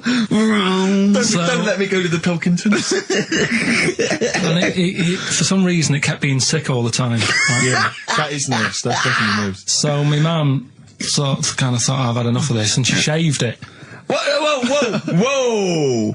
Whoa. Now, I know you're not vets in your family, but what correlation did your mum think there was between you being sick and shaving it? Because it kept being sick, and it was a pain to wash, because it kept getting So caught she up. wanted a dry wipe cat. So, Why didn't you just varnish it? What? it's weird though. So now he's cold and sick. No, but not all of it. She left sort of the back half, but sort of from its waist, sort of. I love that. Shave it because it's sick on itself. And That is it was yes. the weirdest looking thing. I mean, normally I like cats. I'm always like giving yours a stroke on the head and that. Yeah. But as soon as she did that, it was like, oh, Yeah. can't touch it. And then So now it's sick, cold, and hated. Yeah. I love. Carl. It must have, I mean, the other cats must have been taking the mick out of it constantly. It's just making things worse. Did it get, I'm hoping that it got run over and was put out of its misery. no, I think it got all right, that one. Or is that the? Yeah, it did get run over. It did. Oh God. Oh dear. How many cats do you say you've got through? I'd say whilst I was living at home, I mean, it's still on the increase even though I'm not there. So whilst I was there, probably 5. God. Wow. Oh. Yeah. And were you upset each time, or you just got used to it? It's one of them things, isn't it? Like I've said before, when you first see something, it's a bit of a shock. Do you know what I mean? It's like the Elephant Man or whatever. Yeah. First time you see him, it's that sort of, oh, look at that. Do you remember the first time you saw Steve? No, I'm not being funny. Do you remember the first? Yeah, but I've said this before. It's always then you get used to how people look, and you don't. No. I'm gonna burst. You have to play a record. No, but- because I just see Steve's face. No, but I've got used to it. Shut up. Let you down. Gold Rush on XFM 104.9. Ricky Gervais, Steve Merchant, Karl Pilkington. Brilliant. Rick, I was in, I don't know whether I should tell you this because it might rock you to the very core. Go on. But I was in an Indian restaurant the other night, and you've not seen the film. Have you seen the film Notting Hill? I haven't, no. Right, in the film Notting Hill, have you seen that, Carl? Yeah. Do you remember the bit, Julia Roberts plays a movie star, rather like Julia She's the Roberts. most famous. Yeah, I know and she's her. in a restaurant having dinner with Hugh Grant, and she overhears some people in the restaurant slagging her off. And saying, Oh, you know, yeah. she's a slapper, probably all actresses are. And she's sort of stewing on it, and Hugh Grant wants to say something, and she says, no, I won't let you. And then as she's walking out, she goes and says something to them, and of course their faces drop, they can't believe it's her. Anyway, I was in Indian restaurant the other night, and they were slagging you off, Rick. Well, they were what they were saying is they were going, oh, Ricky Gervais, the thing about Ricky Gervais is he's just like the character he plays. Right. It's just like David Brent in real life. And I was listening in, and I was thinking, well, I want to say something. I want to go over and have a word and say, you know, you're partially right, but I couldn't. I didn't know what to do. I didn't know what to say. I couldn't. What could I do? I couldn't really go over there and get into a rumble. I want to say, what do you mean that I'm Yeah. like him? I use his face and his vocal cords, but I mean, I can't help that. But it's that thing as well of I don't know where they've got this information from. But no. Because you're not. It's so they're received. wrong. Well, so it's yeah, they've received it from somewhere, or they've read it, or some of these. It's just, but I don't know. I mean, I can't really be annoyed that they're just wrong. But it was very weird, It's 'cause like it's like being annoyed at a vicar believing in God. I can't get annoyed with him. I just don't believe. But because obviously they didn't recognise me, it's rather like, you know, when they talk about that idea that if you could go to your funeral, what would people Yeah. be saying about you? It's Yeah. the closest you can get to that. Well, in that you can hear what people are saying about your friends. But why don't you to get around to that? You go, he is, yeah. What do you think of the other fella? Sometimes with him, Yeah. that tall fella, he's good, isn't he? Yeah. I know. Yeah. It's a shame actually because on the occasions I do get recognised from minor appearances, I never get any cool fans. I just get the nerds. I get the real nerdlingers. I don't get, you know, beautiful women You're coming putting out. them off, though. You're putting them off. You've got to take what you can. Well- but you'll have nothing. No, I know, but this girl came up the other day and she said, hey, are you that guy who's involved with The Office? I went, oh, yes, I am. She went, my boyfriend loves you, he's over here. And she pointed him out. I was devastated. I thought, I'm in here. Yeah. There was nothing going on. But there was a guy who was in HMV and he was working with the till. He'd been working on the till and he saw me. He said, would you sign this DVD? I went, oh, no problem. I said, and I was trying to make conversation. I was trying to be frothy. And I said to him, oh, selling well, is it? And he went, it is. Although we've had quite a lot of returns. I said, well, don't tell me that. I don't want to know that. What did he mean? That they didn't like it? And I said, what? People have been bringing it back. No, I think it's glitches. He said, they've been bringing it back. I said, what was the problem? He said, they didn't really like it. No! Yeah, some of them didn't really like it. You can get it back if you don't like it. No, I mean, I don't know whether they gave him the money back, but certainly that's what he dealt with. That's what he'd encountered. And then he said, we didn't give the money back, they just wanted to drop it off. What, they didn't even want the money back? Yeah, they just wanted to get rid of it. Yeah, they just didn't want it in the house. It's like, I don't want this rubbish in the house. Oh, but we still get the money for it, do we? We still get the money. But Brilliant. you know, I talked to that other time. Again, because people don't recognise me, again, I was in a record shop, there was a stack of Office videos, and this guy went by, and I sort of heard them as they went by, he went, oh, Office, yeah, a lot of people like that. I think it's shit, when I agree. Really? And of course, again, I was like, what could I do? I couldn't say anything. I couldn't pipe up and go, well, that's sort of... I like the fact that you're always hearing these loud vocals. Yeah. Christ, what's the chance of that? That's brilliant. Maybe everyone's always slagging it off. But it's partly, that's it. Yeah, that's partly it, but also because I keep hanging out by stacks of Office DVDs. Oh, dear. Wearing a t-shirt with a picture of you and me on it. Yeah, that'd do it. What we got to play, Carl? Something Steve wants. Well, actually, I must dedicate this to someone who's emailed in. I mentioned earlier that I was going to play some of the Roots, and Joe from Peterborough is very excited about that. So, this is not from the current Roots album, sadly, which I've not fully absorbed yet, and therefore don't feel I can make a decision on which track to play, but maybe that'll come. That's the sort of sometime in the future. And thought we put into our... picking music. Exactly. I had these cassettes still in my bag from last week. Sure. Anyway, this is from the album Things Fall Apart. It's The Roots featuring Erykah Badu. You Got Me. Let's play it. Featuring Erykah Badu, that's The Roots, and You Got Me. Good. I like that one. Yeah, you've enjoyed that? Yeah, I love it, yeah. Well, it's coming up to 1:30. And so it's time for Rockbusters. It's a structured show. It's a new leaf. This show in the new year is going to be structured. Set pieces, hitting our marks. Do you know what I mean? There'll be time checks, weather checks, quick hold out. If you're driving, careful on that. So do the prizes. Check for traffic, if it's bad. Yeah. Okay, well, again, an arbitrary selection of goodies. What are those politicians doing? Was that XFM News? Yeah. Right, what have we got? So we've got, for those that are a fan of the movie Donnie Darko, which a lot of people rave about this year, a sort of weird teenage movie, then there's a sort of sweatshirt there. It is actually quite nice. It's not bad at all. It's medium, so if you're a bit of a bloater, don't bother to apply unless you've got a friend already. We've also got here a Graham Norton video. Certificate 18. Oh, that's, so please don't phone up don't email in unless you're above the age of 18. Yeah. And that's, I think, the best of his TV show. Yeah. Look forward to that. It's a big stiff video, that, isn't it? It's a big stiff cock of a video. Thanks very much. I meant you meant the bird. Yeah. There's also a fairly mediocre British wartime thriller, Enigma, which a lot of people, it was hyped for a while, but it's actually interminable. I've seen it. The first series here of The Kumars at number 42 on DVD. I think that's award-winning, so that's available as well. We've got 2 CDs by the look of it. We've got Pulp's Greatest Hits, which I don't think sold very well, and so presumably they are giving that away. And Johnny Cash's current album, American For the Man Comes Around. There's some good cover versions there. Again, another big sell. A big sell. We're really pushing this. It's quite kooky. Johnny Cash here does covers of things including Personal Jesus. Oh, right. By Depeche Mode. Yeah. We've got Bridge Over Troubled Water, his version of that, Desperado.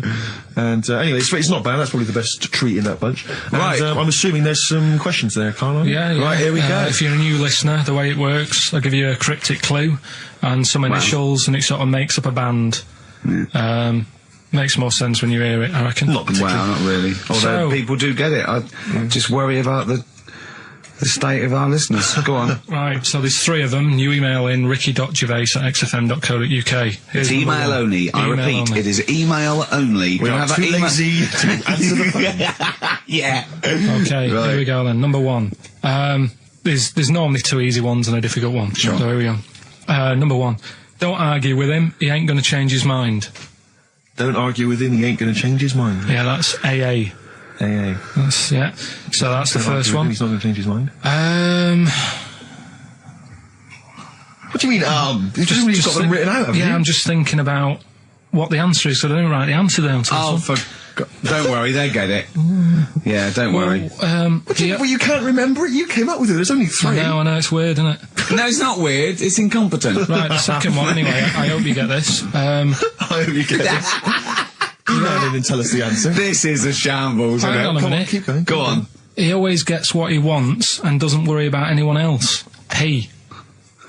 And you don't know You the don't know answer? that is? I'm sure he'll come to me once to see it on email. What do you mean? I get it. You'll agree with them. I'll know if it's the one I had down as the answer. This is brilliant. Come on, Imagine it's the- Jeremy Paxman doing that. Going, Yeah, University "What's- Challenge." Is that right? Go on. Right, so that's that one. Give us that one again. He always gets what he wants and doesn't worry about anyone else. P. But you're confused. I don't understand how you can be confused. Yeah. What's the third one? The third one, I'll have to put that woman in the oven. And that's AB. All right, quickly give us them again. Right, so the first one, don't argue with him. He ain't going to change his mind. That's AA. He always gets what he wants and doesn't worry about anyone else. That's P. And I'll have to put that woman in the oven. AB. All right. Okay. Ricky.gervais@xfm.co.uk. I'm going to play a classic track now by Unfortunate. Neil Young, Alabama. It's beautiful. Beautiful. Neil Young, Alabama. Carl is still confused. He's waiting. He's biting his fingers, waiting for an email to tell him the answer to the clue he made up but can't get. I love that as an experiment. As a I mean, that would confuse psychologists, that you come up with something that you can't get. It's brilliant. Yeah, you came up with the question, you don't know the answer. And you expect them to, but you can't, and you made it up. Look at your face. Play some adverts. Honestly, Juan by Billy Corgan's new band there. Ex-Smashing Pumpkins. Sounds a bit like them, but I like it. It's all right, not bad. I like it. You would take to know, Rick, incidentally, that someone's got the right answer. So Carl relieved. knows the answer, yeah. Brilliant. Well done, Carl. You're a fool. Right. Well, talking of which, it's a long time since we've had any White Van Carl. For those that don't remember this particular hot feature, we basically ask Carl some of the questions that are asked of a white van driver in the Sun. They always have this on Saturday afternoons. Anyway, here's the first one. They're not fascinating, Carl, but I'm just interested on your take, really. Yeah. What do you make of Cilla Black quitting Blind Date after her husband sent a message from beyond the grave? Are you familiar with the story? I didn't know that. What's that? She went to see a medium, and supposedly her husband passed on information through the medium, which was incredibly vague, but persuaded her to quit live on air. Well, it's about time, isn't it? If even dead people are saying, enough's enough. But I'll tell you what, though, talking about ghosts and that, do you know how I'm into them? Yeah. Right? How weird do you think this is, right? Well, it's not true. Before you say it, play a record. No, go on. Go on. Right, it's this woman. I don't even know if it's ghost, really. It's just a bit weird. Sure. Yeah, sure. There's this woman, Yeah. and she's not a woman, she's a kid. Sure. Okay. Sure. She's walking down, like, a street in her area. It's a nice day and everything. Everything's normal.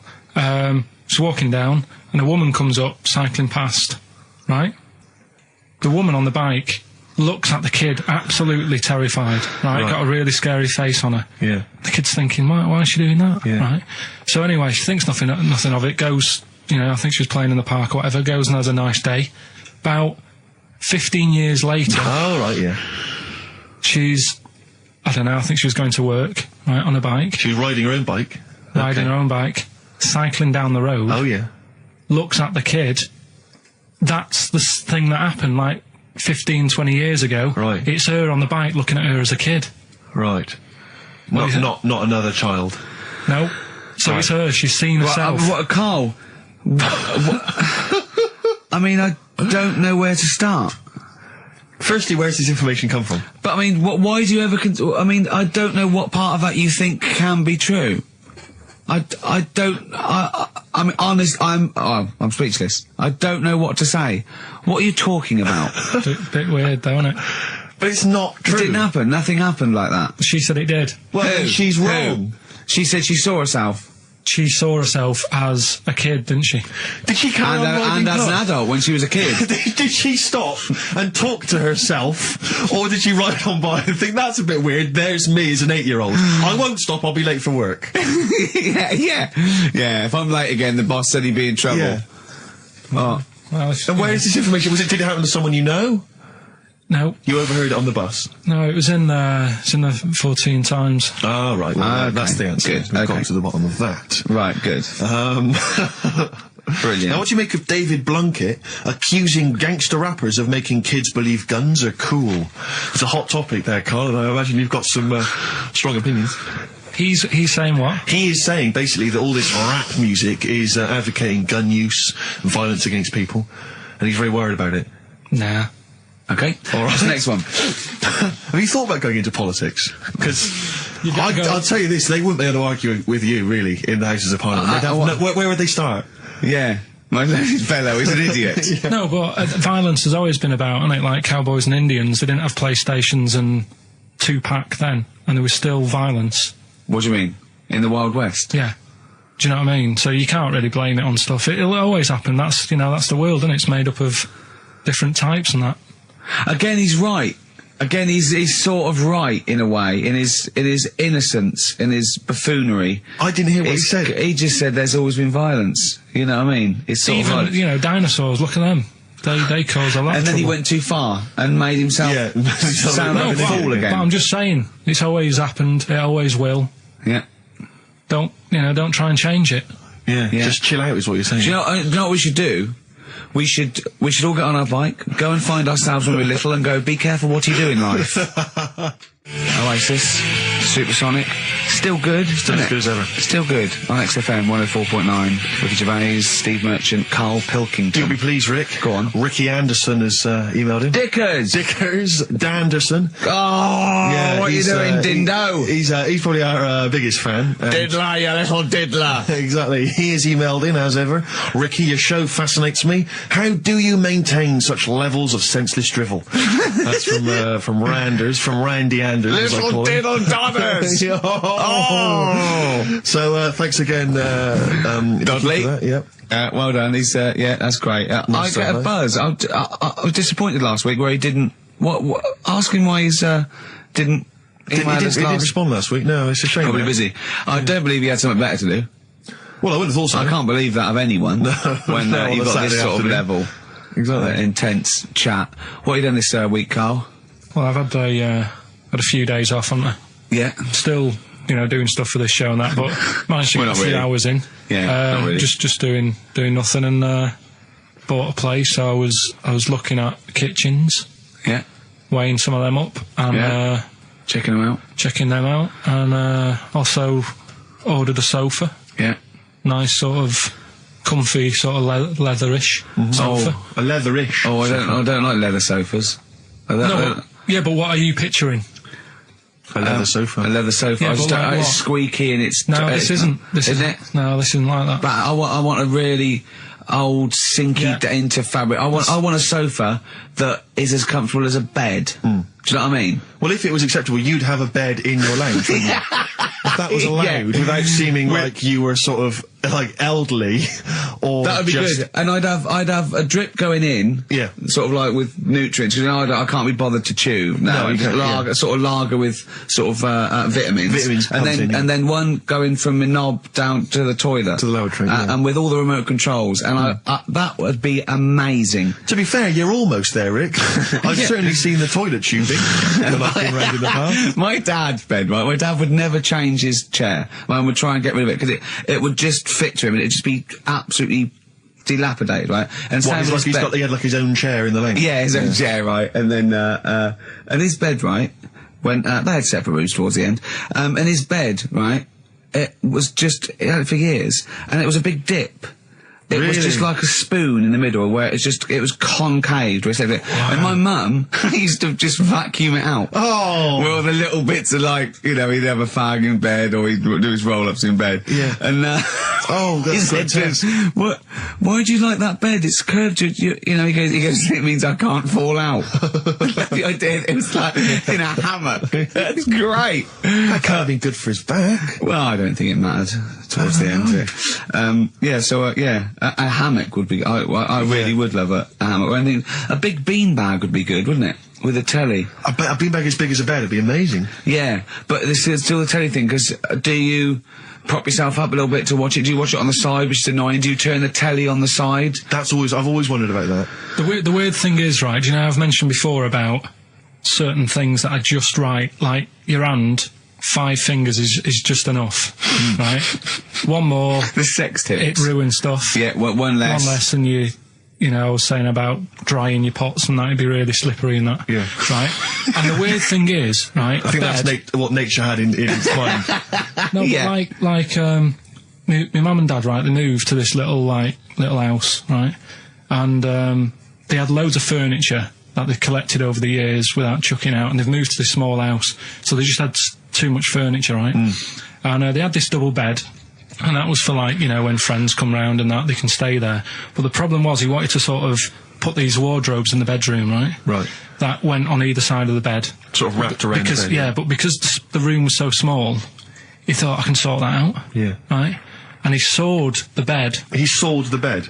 He sawed the whole thing. So you've got, like, your mattress, your bed, and everything. And What, he sort just sliced some off? Like a big sandwich. Just cut a bit off. just the cut- edge. cut the crust off. About how much is that, would you say? About 8 inches, 6 About 8 inches. inches. But hold on, but that Well, he won't cut work. Because it'll all fall out the side, and then what happened to the springs and all the supports and stuff? He It'll just sorted it collapse out. It didn't all come out and that. I mean, it's not the comfiest bed. but the weird thing is, he did it, and even though it's only like that 8 inches or whatever, it totally ruined it. It's Yeah. like, Well, of course it would. no, but what do you think I mean? I don't mean it ruined it as in it looks a mess. No, it would have been uncomfortable. Not even that though. Just the fact it's that little bit shorter. It's like, God, for 2 people, this is hard work now. This is like you haven't got enough room, even though it's only 8 inches. Why did he build the wardrobes first without measuring, putting the... I think he did all that and then thought, oh, it'll easily fit in there, and it didn't. So he had to sort of saw a bit off the bed. But it's just weird how only 8 inches. Did he use one of those electric saws? Yeah. And there That's was amazing. presumably there was just kind of sort of did it- material and wood just flying everywhere. What did he do with the legs? Did he have to move the legs in a bit? He moved the legs. Looking at it, right, once it's got like the quilt on it and everything, you wouldn't know. I was like, Sure. yeah, that's all right, you've done a good job. Yeah. And I went to bed at night, he's like, you know, sleep well. Got up in the morning after having about 45 minutes sleep and said, something not right with that. Yeah. And he You goes, "What do really are mean?" your father's son, aren't you? There's something not I said, right it's with not that. right. And he said, oh, well, I said, what have you done? It doesn't seem the same. And he said, oh, I had to shorten it, sort of thing, you know, to fit in the gap. I said, well, I can't sleep in it. I said that, and there was a big kerfuffle. My mum was saying, look, you have our bed then, and we'll sleep in that one. And my dad was like, sod that. Yeah. Yeah, it's ruined. You know. Some idiot cut it. So there was a big debate going on about where we should sleep, and I was saying, look, you know, I only come and see you like every couple of, you know, probably once every 6 months. I'm not being funny, but next time we go home, can I film it? Just for, do you know what I mean, Channel 4 or something? Well, you know, I mean, the Osbournes is not on at the moment. The I know. Pilkingtons. That would be extraordinary. Oh, can we film it? That's brilliant. Is there anyone from Channel 5 listening to this show? Or Bravo. Yeah. The Pilkingtons. Weird though. Weird. Play a record? What do you want to play? Do you want to play, do you fancy playing some of yours? What, have we got I anything? don't know, something that was sent in to you, maybe? Oh, yeah, no, I'll tell you, yeah, I'd like to play this. Yeah, Bronze Age Fox, band from Bristol, my neck of the woods. Always Play the working, tune, play Carl. the tune. Always working. He's Play the always tune. working. He's on the ball. He's on the ball. He's on the Bobby ball. Bronze Age Fox, Sunshine Made the Desert. I've enjoyed that. I love the ending. That's really great. I love that chorus bit. That's really good. Rick, I know what you're thinking of. What? You'd love some, wouldn't you? Yeah, adverts. Lovely. Coldplay, The Scientist, XFM 104.9. I'm Ricky Gervais from Steve Merchant and Karl Pilkington. Carl, what are you doing? I wish that's how you spoke. Right, what are you doing then? Let's have a quick reprise, if we could, of the Rockbusters clues. Yeah, Rockbusters, if you've just tuned in, you've missed it this week. Here's your 3 Well, no, you clues. haven't. That's why we're giving the clues again. Yeah, I know, but if they haven't. Eh? What? Say if they've been busy. Just give the clues again. First one. God. Don't argue with him because he isn't going to change his mind. That's AA. Second one, he always gets what he always gets what he wants and doesn't worry about anyone else. That's P. Yeah. And the third and final one, I might have to put that woman in the oven. AB. Interesting. Are we telling him or still? No. People have still got a chance to win those extraordinary prizes. ricky.gervais@xfm.co.uk. We've still got features to come, though, Steve. It's incredible. We've still got Ritual. Remember last time? People in India, it's good to have a flat head. Yes. We've got Do We Need 'Em? I've got That's Ridiculous. That's a great game. What should we do next? It's too much. We Do We Need 'Em out of the way? Do We Need 'Em out of the way? Yeah, just... Let's explain it again. If you're new, I'm sort of on a bit of a mission to find out, we've got a lot of animals and insects in the world and stuff. Yeah. Do we need them all? It still amuses me. So we've found out we've got to keep jellyfish. We've done octopus. Said we've got to keep them. This week, snails. Do we need them?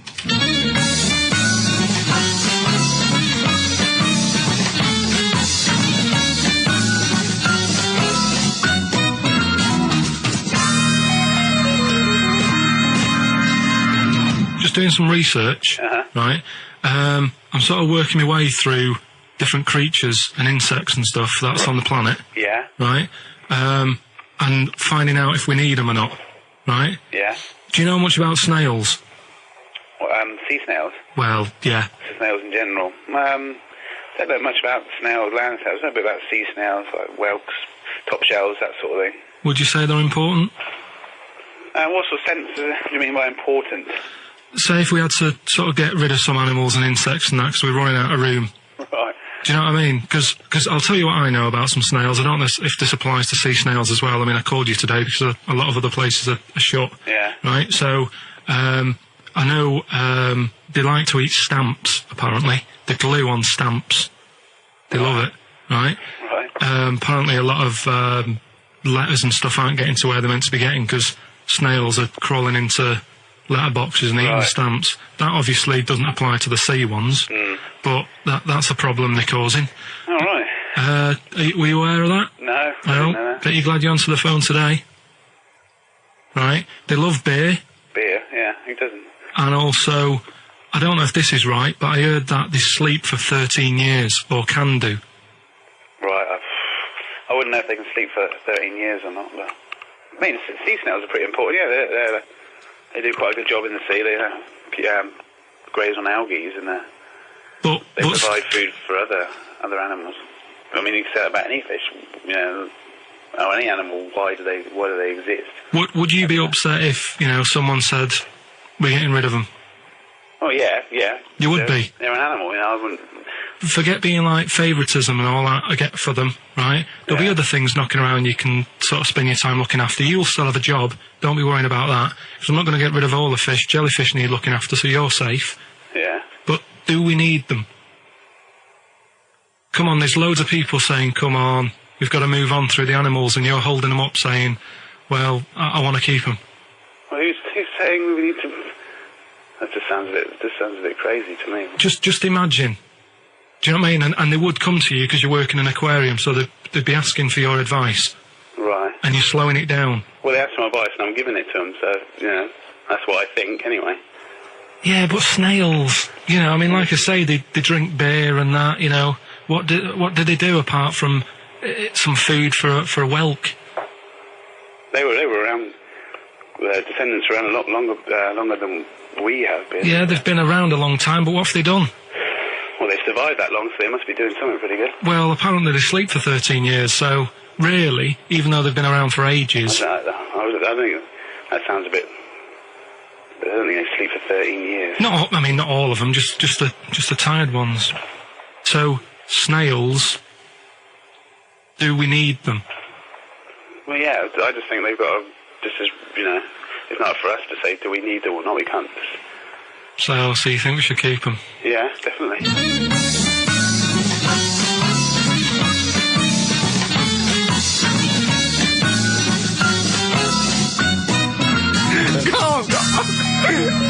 Go, I'm proud of you.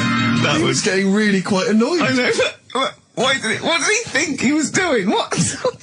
I don't know what you tell these people. I mean, you don't get their permission to play this out, do you?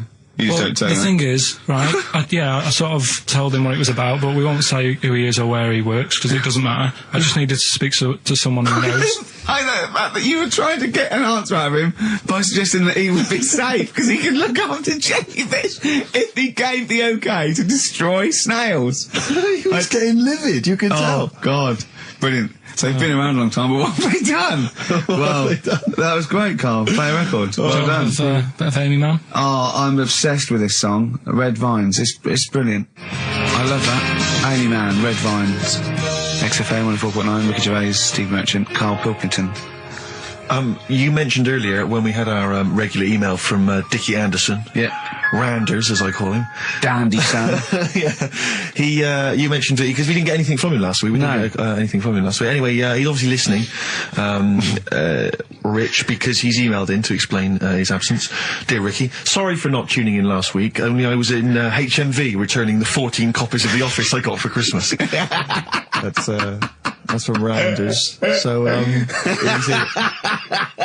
he's explained himself. Oh, he's dear. excused himself. Oh, Anders, we should get him on one day. Yeah. Right, okay, Carl. That's ridiculous.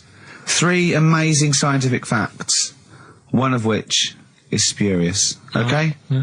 Okay, 1. Girls can't throw because the part of their brain that allow men to throw properly in a girl is used up in emotion. 2. Gravity isn't instantaneous, it works at the speed of light. The force of gravity. 3. Statistically, you're more likely to be trampled by a donkey than die in a plane crash. No, even though the last one sounds daft, I think I've read that. About the donkey thing. Okay. So, girls... What's the first one? Girls can't throw properly because the part of the brain that allow men to throw is used up in emotion in a woman. Yeah. Gravity isn't instantaneous, it works at the speed of light. So when you drop something, the force kicks in at the speed of light. What do you reckon, Steve? Well, it's not for me to say.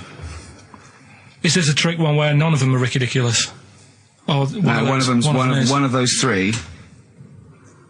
One of those 3 is not true. Right, well, it's definitely not the donkey, right? So, I reckon the girl one, throwing stuff. Is ridiculous. Yeah. Correct. Well done. Well Very done. well done indeed. Yeah. Very well done indeed. That's 2 out of 2 he's got so far. Well, there you go.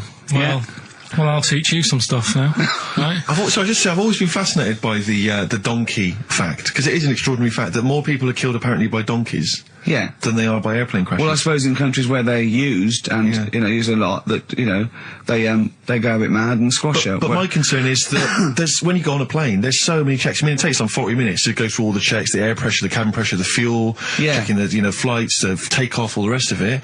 Our checks for donkeys. Nothing. Did someone close the gate? I think so. Exactly. That's it. Yeah. That's is our he donkey annoyed? checks. Is he annoyed or not? Yeah. You're not working him too hard, are you? Yeah. He's got his hand. Is there 2 holes for the ears? Yes. Well, I think that's what's happening. I don't think it's accident. I think they're picking us off. I think they're so annoyed that a nickname for them is ass. Yeah. And they've got to wear the little hat. You know, they've got to ride kids. Give kids rides on the beach. And now I think they're just sort of annoyed. Yeah. Maybe they're sort of just picking us off one by one. Yeah. Teaching us a lesson. If we had the same stringent checks on donkeys as we do on international flights, maybe there'd be a little less death. Exactly. Wise words. Cheers. Wise, if slightly incoherent words. Go on, Carl. Got that right. Acid. I would sort you out with some science. Brilliant. I forgot the puns in mind, didn't I? I forgot the puns.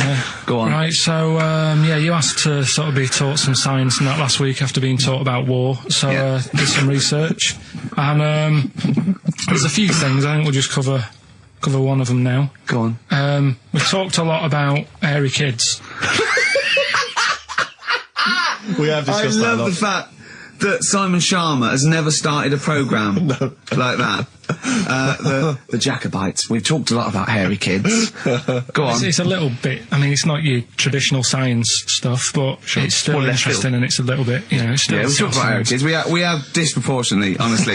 I think this show's talked about hairy kids more than any other radio show. Well, it's one that. Sorry, I noticed both of you there dropped the H or the H or however. I had to. So airy kids, hairy children, not sort of airy, kind of light-headed or. Yeah. Well, there was the case of the one who lived in China. Yeah. And which was weird for two reasons, wasn't it? Yeah. Well, go on. One was like it was covered in hair. That's already weird. And the doctor sort of checked him over and said, well, yeah, he is hairy, but he's quite healthy apart from he had a little bit of eczema and a boil. That was the main bit of the story, wasn't it? Yeah. But this one, right, we have sort of talked about it, and you weren't having any of it at the time. What? This next bit of science I'm telling you about. Go on then. Right? Remember when I told you about a lad who was living at home with his mum and dad, right? Everything's, normal life, go to school, that sort of thing. Yeah. Then, I think his mum and dad had an argument, and it kicked off a bit, and he thought, I'm sick of this. It's happening all the time now. They kept having arguments, so the kid ran off into the woods. Mm-hmm.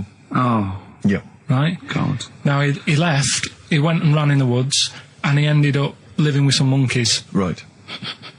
Right? And he thought, this isn't a bad life, there's no arguments going on. Sure. He was getting on with them. And the weird thing bananas. is, this is where the science bit comes in. Oh, sure. He grew a load of hair on his body. That's not true. It's not true. It is true. It's an acquired characteristic. I bet someone will back me up on this. But no, you can't. You can't grow hair like that. You might get a little bit more down here. The erectile tissue might, they won't fall out as much. But you don't actually grow a big mane if you're cold and you're a human. Well, he did. This lad did. I know it sounds a bit strange in that, but he was living with the monkeys, and because it was cold, his body reacted to it. Listen. He was no hairier than he would have been if he was walking around naked on a cold day, with or without living with monkeys. The fact that he was living with monkeys makes no difference.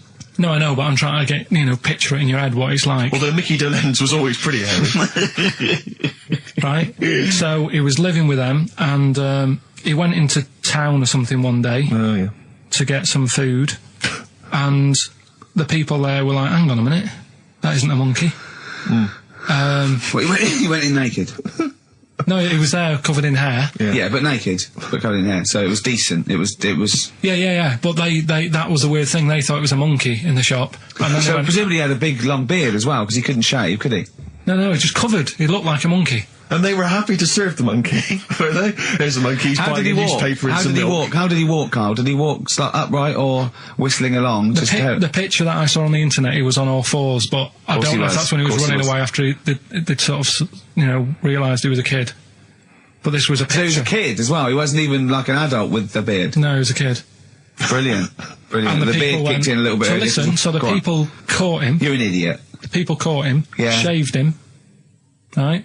Got it all off, didn't grow back again. Right. You're an idiot. Well, like I say, people will have heard this story or read about it. You're an idiot. And they'll email in. They don't let me down. And they'll agree that you're an idiot. No, they'll have seen the story. You're an idiot. So that's a little bit of science. You're an idiot. Libertines, Time for Heroes, and XFM 104.9. Right, okay, so have you got anything that is science as opposed to nonsense? Well, Kid went off with some monkeys, grew hair, came back, shaved him, it didn't grow back. I mean, just think. Right, something else. There's a few things I found. Yeah. There's a fella... Oh, God. Who had hiccups for 69 years. That was a bit annoying. Yeah. There's the dog with the wig that we've discussed. Imagine if you just tuned in. Yeah. There's the dog with the wig that we've already discussed. Did we discuss that? Not really. Did I not tell you what he said? I did, didn't I? Yeah. Oh, yeah. What else have we got? Well, there's something here that you sort of know. Is this going out live? Yeah, this is happening, right? Go on. But remember when you talked about sponges? Yeah. If you get a red sponge and a blue sponge. You liquidise them, pour them back into a tank. After a few hours, they know which was which, and they reform as a red sponge and a blue sponge. Yeah. Yeah. I thought that was weird when you told me. Yeah. Looked it up, did a bit of research. Yeah. Thought that's sort of sciencey. Yeah. You can do the same thing with a mouse's brain. Okay. Explain a bit more. No, you can't. If you get a dead mouse, Yeah. put its brain into a blender, blend it up, leave it standing for a bit. Making that up, aren't you? You're confusing this. You've watched Nigella Lawson make some sort of pudding. No. What do you mean? It won't work with the brain. Well, it does with a. I mean, not human brain. Don't be trying that. Although, no, a mouse one, a mouse one. And what happens? It sort of reforms, goes back together again. No, because apparently it's made up of the same stuff as. But it doesn't, does it? Because if it's dead, if it's a dead brain, the cells can't act anyway. The fact the sponge is that it doesn't kill the cells, it liquidises them, it doesn't kill the cells. Yeah. So it couldn't be a dead brain anyway. It would have to be a live brain taken out from a live mouse for the cells to be getting oxygen and working and being sensitive to each other. And that, I don't see how that could work like it does in sponges. I mean, do you know what I mean? You're not a scientist. I've just sort of read it and gone, oh, that's interesting, I'll tell Ricky and Steve about it. Yeah. You're quizzing me as if I've come up with it. No. Someone else has done it and said Yeah. it works. Sure. So I'm not... Do you think ghosts are behind it, or do you think there's a scientific explanation for it? No, it's just one of them weird things, isn't it? Yeah. So that's your sort of science covered for this week. Well, that was another barnstorming feature from Karl Pilkington. Is that it? Is that the two things you got Thanks this very week? much for that. Well, I mean, There's nothing behind them. Do you know what I mean by this? There's not like a weight of intellect behind these facts. Why don't you make that your science project for this week? Find a dead mouse somewhere, Carl, and a blender. Bring that in next week. We'll do it live on air. See what happens. Oh. Well, Do you feel sort of let down a little bit sometimes with our reactions?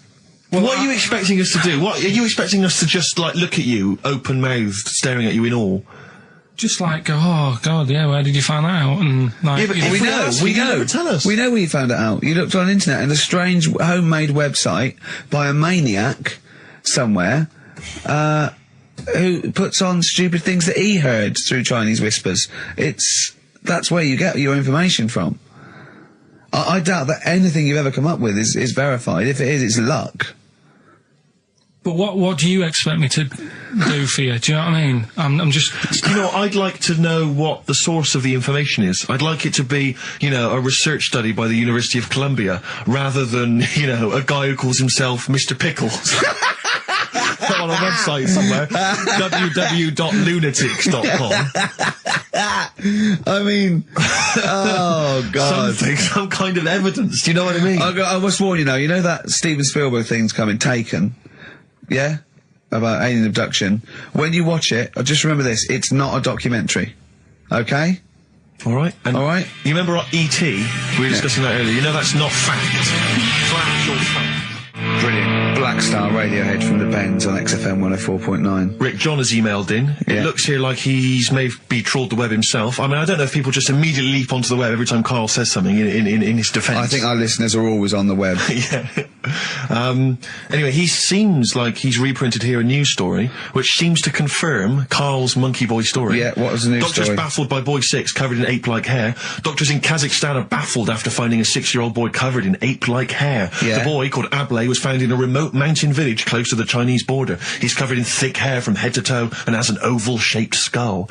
Doctors suspect nuclear radiation or a genetic disorder may be responsible. Fine. But this is an interesting bit here. But sorry, it's not that you could have genetic defects. I've seen lots of people born with long noses, 5 feet, etc. I'm saying You've that been he to wasn't Bristol, normal. he wasn't normal, and then went to live with monkeys and grew the hair. Well, that's my true. point. But it says his mother and father are distant relatives. Such marriages are common in the Kazakhstan mountain hamlets. Now, the village elders were consulted as to what to do with him, right? Now, these are the village elders. These are the wise men of the village. These are the people, presumably, that all year long are telling the village how to live, how to survive. Yeah, you're what in to charge do. because you've lived longest. Yeah, exactly. You presumably are solving any kind of moral conundrums, Yeah. any sort of awkward things. Do you know what they suggested that they do with their hairy son? Go on. Send him to the circus.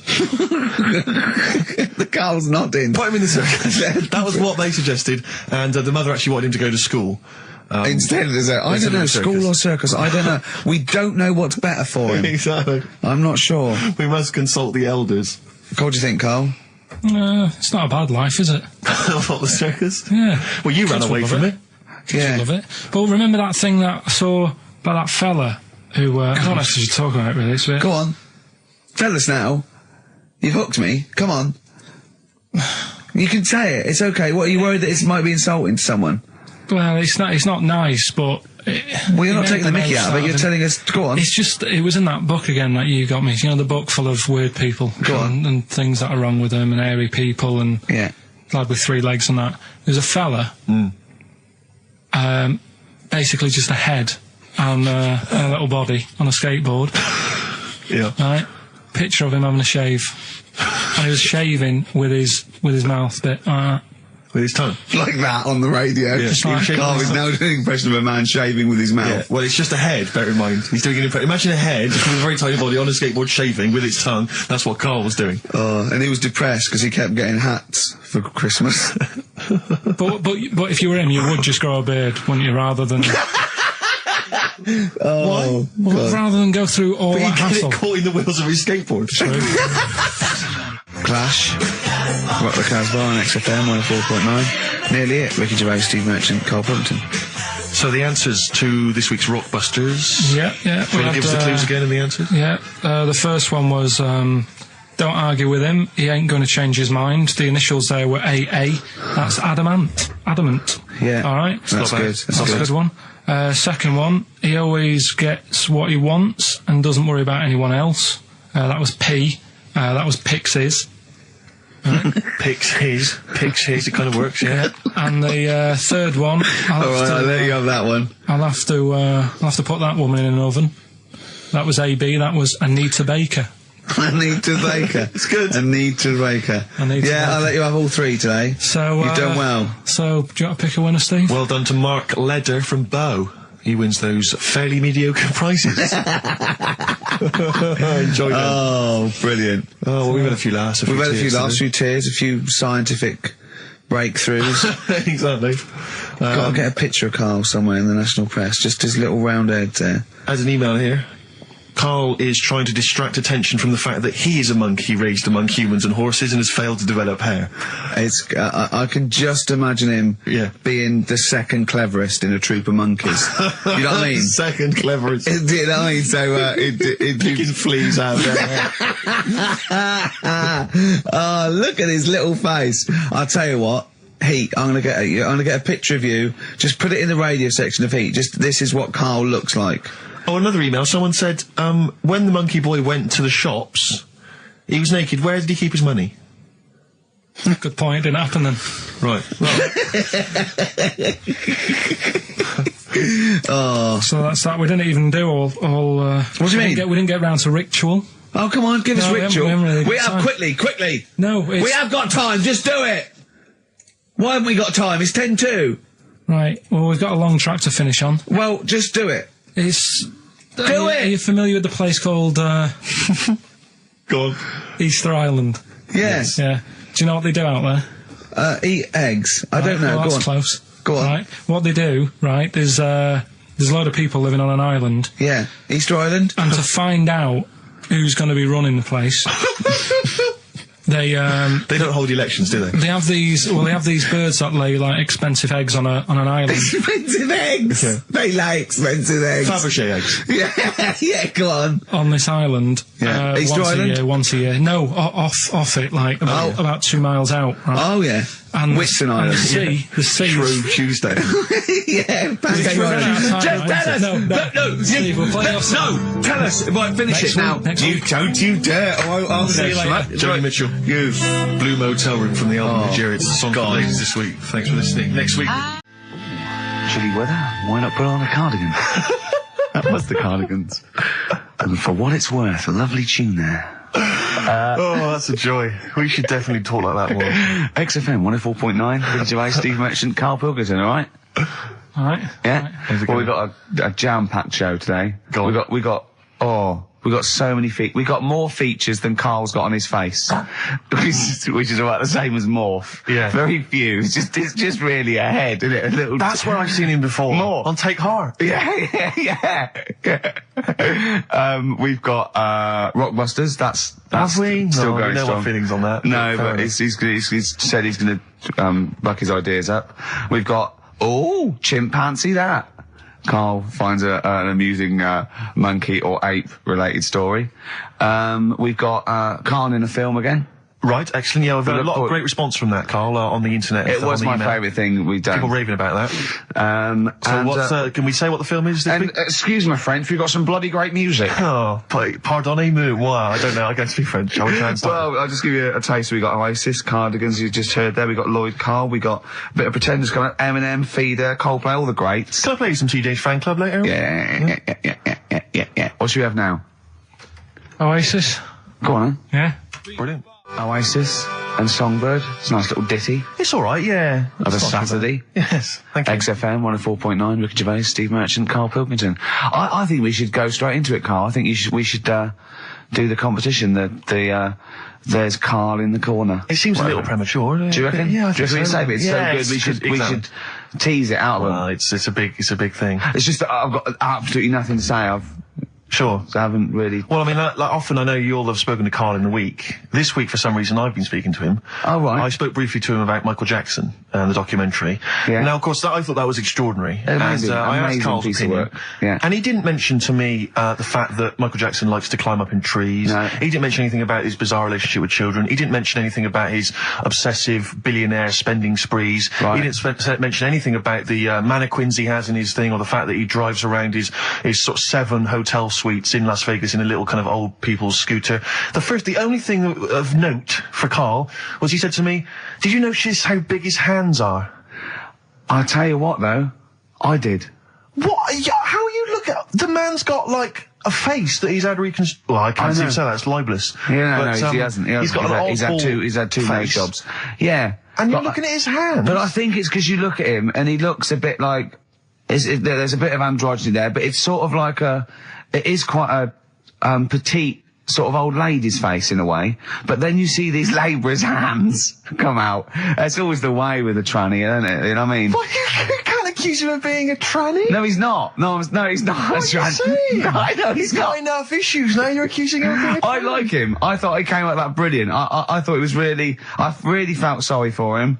No, I think he cleared up a few things as far as I'm concerned. I thought it was a fascinating piece of work, but I did like the shopping spree. That was great. Extraordinary, 'cause he's just got going such around bad just taste. pointing. I know it was bad taste, wasn't it? It was like one of those bazaar shops. You know what I mean? There's anything sort of a gift shop, but they're trying to make it look like men. But and And it's if sprayed gold. if he'd been living in a trailer park, he'd have been ordering, one of those porcelain dolls dressed like a Harley Davidson I know, bike yeah. rider, or an Elvis commemorative plate. It was the kind of billionaire equivalent of that. But the hands were a giveaway.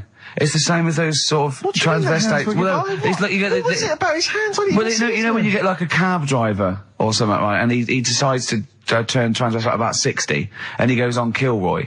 Do you know what I mean? Right. That way, he got a twin set of pearls, and he goes, "I've never felt so comfortable." But his hands are still big. He's got a little wig, and he's got the lipstick on, and he's with his teenage kids who are going, "Kill me." Do you think But he's it's- been having surgery on his hands to make them larger? Bigger, yeah. Was that why he was wearing that glove through most of the Exactly, because he's, yeah, but I think he wants to be a goalkeeper. Right. And they said, well, you can't, Michael, you've got big hands. It would help him climb the trees. Yeah. And he can play tennis now without a racket. Yeah. So, So what did you make of it, Carl? Were you intrigued? The Michael Jackson thing. Oh. It's, it was alright. But, that got a load of attention in the press. But the Trisha programme got nothing. Okay. Which, I know, was that? Steve called me up in the week, right? 10 o'clock in the morning, I was at work. And he goes, you I should think so at 10 o'clock. I should think, Preparing this show. most people go to work about 8, 9. you watching Trisha and that? I said, no, what is it? He goes, oh, you'll be loving it, right? Freaks. Was it, Help Me, My Mum's a Freak? Siamese twins. Right, so I couldn't watch it, but he said, oh, it might be on again, because they repeat stuff on ITV2. Right. So I had my dinner late, right, instead of having it at 1 o'clock like I normally do, Yeah. I had it at 2:30, Yeah. sat in the office, put the telly on, ITV2, these Siamese twins, Did it blow your mind? it was amazing. you know, we talk about a lot of things on the show quite a lot. The Airy Kids crop up a lot. I was waiting. It's been 10 minutes and you haven't mentioned the Airy Kid. Right, and last week we were talking about Siamese twins, weren't we? So it was weird that this programme was on, but it was amazing. I mean, what I did think you you can't refer to them as Siamese twins. I think they're known as conjoined twins. Why? I think Siamese is maybe considered derogatory or as an old antiquated phrase. Yeah, I think it's because the first famous ones were actually from Siam. Right. And that doesn't exist anymore. No, it's conjoined, Carl. Yeah. Get the phrase right. But you'd think that if that's happened to you, that wouldn't be that sort of offensive. The names that you must get called. Right. You think that's least of your Siamese worries? twins, I'd say, well, that's, yeah. Now, were you stunned by where they were connected? Just live with it, we'd say. Right. Because they were connected, of course, at the forehead. Oh, Sort of, which was quite extraordinary. God. What if one had bad breath? That wasn't a question that Trisha asked. Annoyingly, because I know that much of the audience was thinking that. There's a few things that didn't crop up. What questions would you have asked of them? Because what things did you feel weren't mentioned? I'd love to just watch Carl watching amazing things. Exactly. Do you know what I mean? It's like early learning thing. Mouth slightly open. Yeah, some mouth slight open saliva. at dribble, looking round to see if anyone else has seen it. You know, I hate that. Like when a cat sees a bird land on the balcony. Exactly. It can't believe it's luck. I'd probably say, how do you buy her, like, a birthday present? A surprise gift, yeah. Because everything's ruined. Sure. Right? I'd probably ask, Yeah. Well, did you not think it was interesting that one of them had a boyfriend? well, that was a bit weird, wasn't it? Uh-huh. But, what was the other thing that I was thinking when I was watching it? Was thinking if one got into crime and that was sent to prison, Right. what would happen? How would you handle that? It's brilliant. It is brilliant. If a chimp could talk. And, what was the other one? The other thing was, what did he talk about?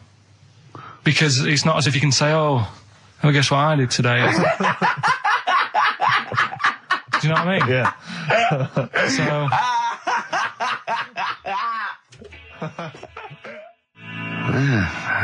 Brass in pocket, and if they're pretending to be good, they're doing a bloody good job of it. I love them. That's Ricky Gervais on XFM 104.9 with me, Steve Merchant and Karl Pilkington. Karl is still buzzing about these conjoined twins.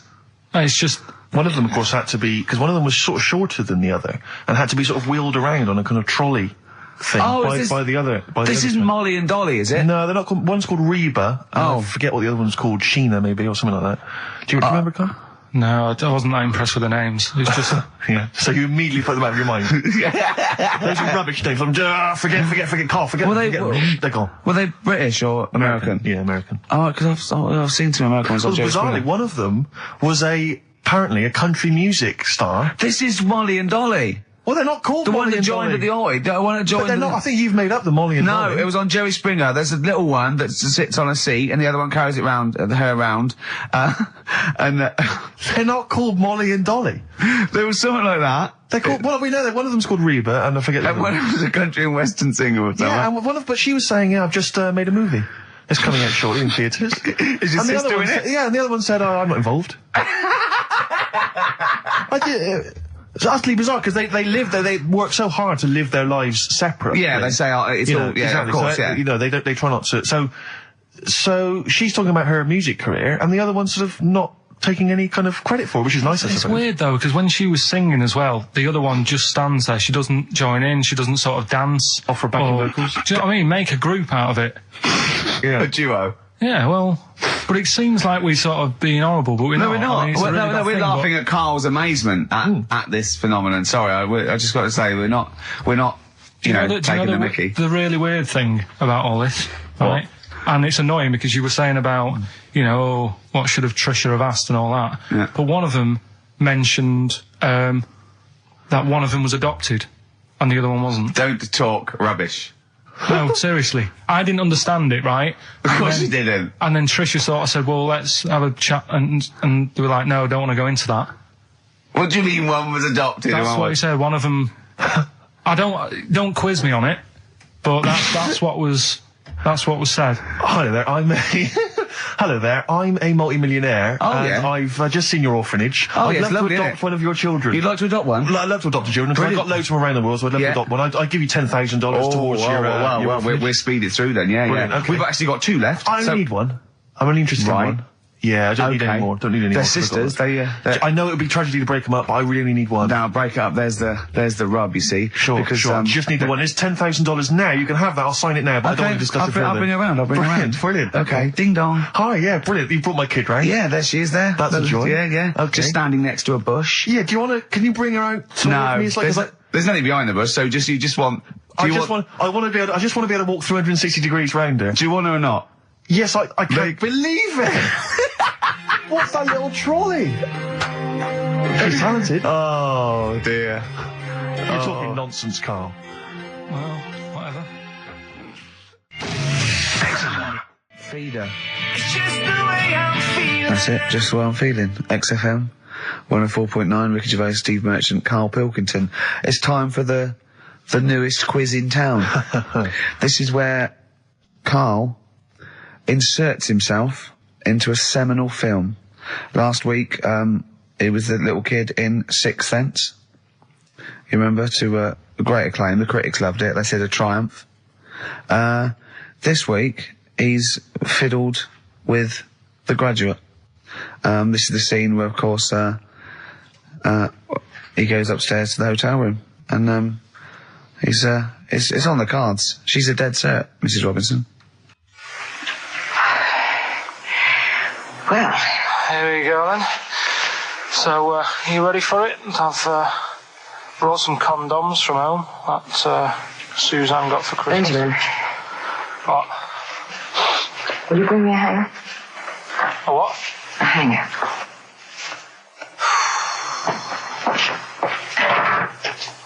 Tell you what, I've got wood. What?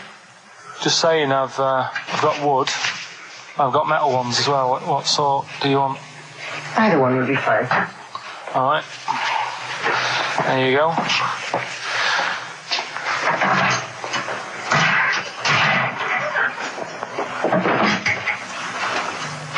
Are you afraid of me? No. No, I've seen weirder things than you. Have I ever told you about the 2 lads I went to school with who had big heads? Webbed fingers as well. But not related, and weren't mates, but both had the same thing, which is a bit weird. Yeah, I'd never found out what was wrong with them. Can I ask you a personal question? As long as it's not about my head being round, because Ricky's always going on about that. He's saying I've got a round head. Well, you can admit that, can't you? No, it's I'd say it's a normal sort of shape. It's just round. It is, isn't it? Yeah, but what do you mean? So is yours. Heads should be It's round. nothing to be ashamed I'm of. not ashamed. It's just a normal shape. Mm-hmm. And you can talk. Look at your saggy arse. Anyway, get your knickers off. Hello, darkness, my old friend. Oh, that was a joy. Oh, dear. Oh. It was an absolute treat. Now, I should say that obviously the prize is a copy of The Graduate. Now, bear in mind that XFM is giving away these prizes. Yeah. Carl is so cheap that he wouldn't even buy it on DVD. He's bought it for $6.99 on VHS. It'll be panned and scanned. It won't be widescreen. There's none of the extra features that you get on the DVD. Oh, That's look how at cheap Carl's face. He's gutted. Carl, did you pocket the rest of the cash? No, I have to use my own money to buy these. Right? What, you're using your own money to give this stuff away? Yeah. So I had to go and buy that. XFM is so cheap, I I understand. know. Right? I know. And it's not worth having it on DVD, is it? 'Cause Why not? It's an old film, so. So the quality is do you know what I mean? They can't really tidy it up. Of course they can. They do it from a print. They don't do it from the video. They don't get the video and go, let's make it into a DVD. An old Betamax copy that someone had knocking about. Well, anyway, you It's the can... same film, though, isn't it? Fine, okay, well, yeah, you're right. it is Yeah, the same but anyway, film, yeah. you can win $6.99's worth of The Graduate. the question, and it's email only. Steve, it's not Steve, it's ricky.gervais@xfm.co.uk. The question is, name the actor that Karl was taking the place of in the film, and of course the actress that he's performing opposite. ricky.gervais@xfm.co.uk. Lovely. Do you want to play something from there? I would love to. It would seem appropriate. Yeah.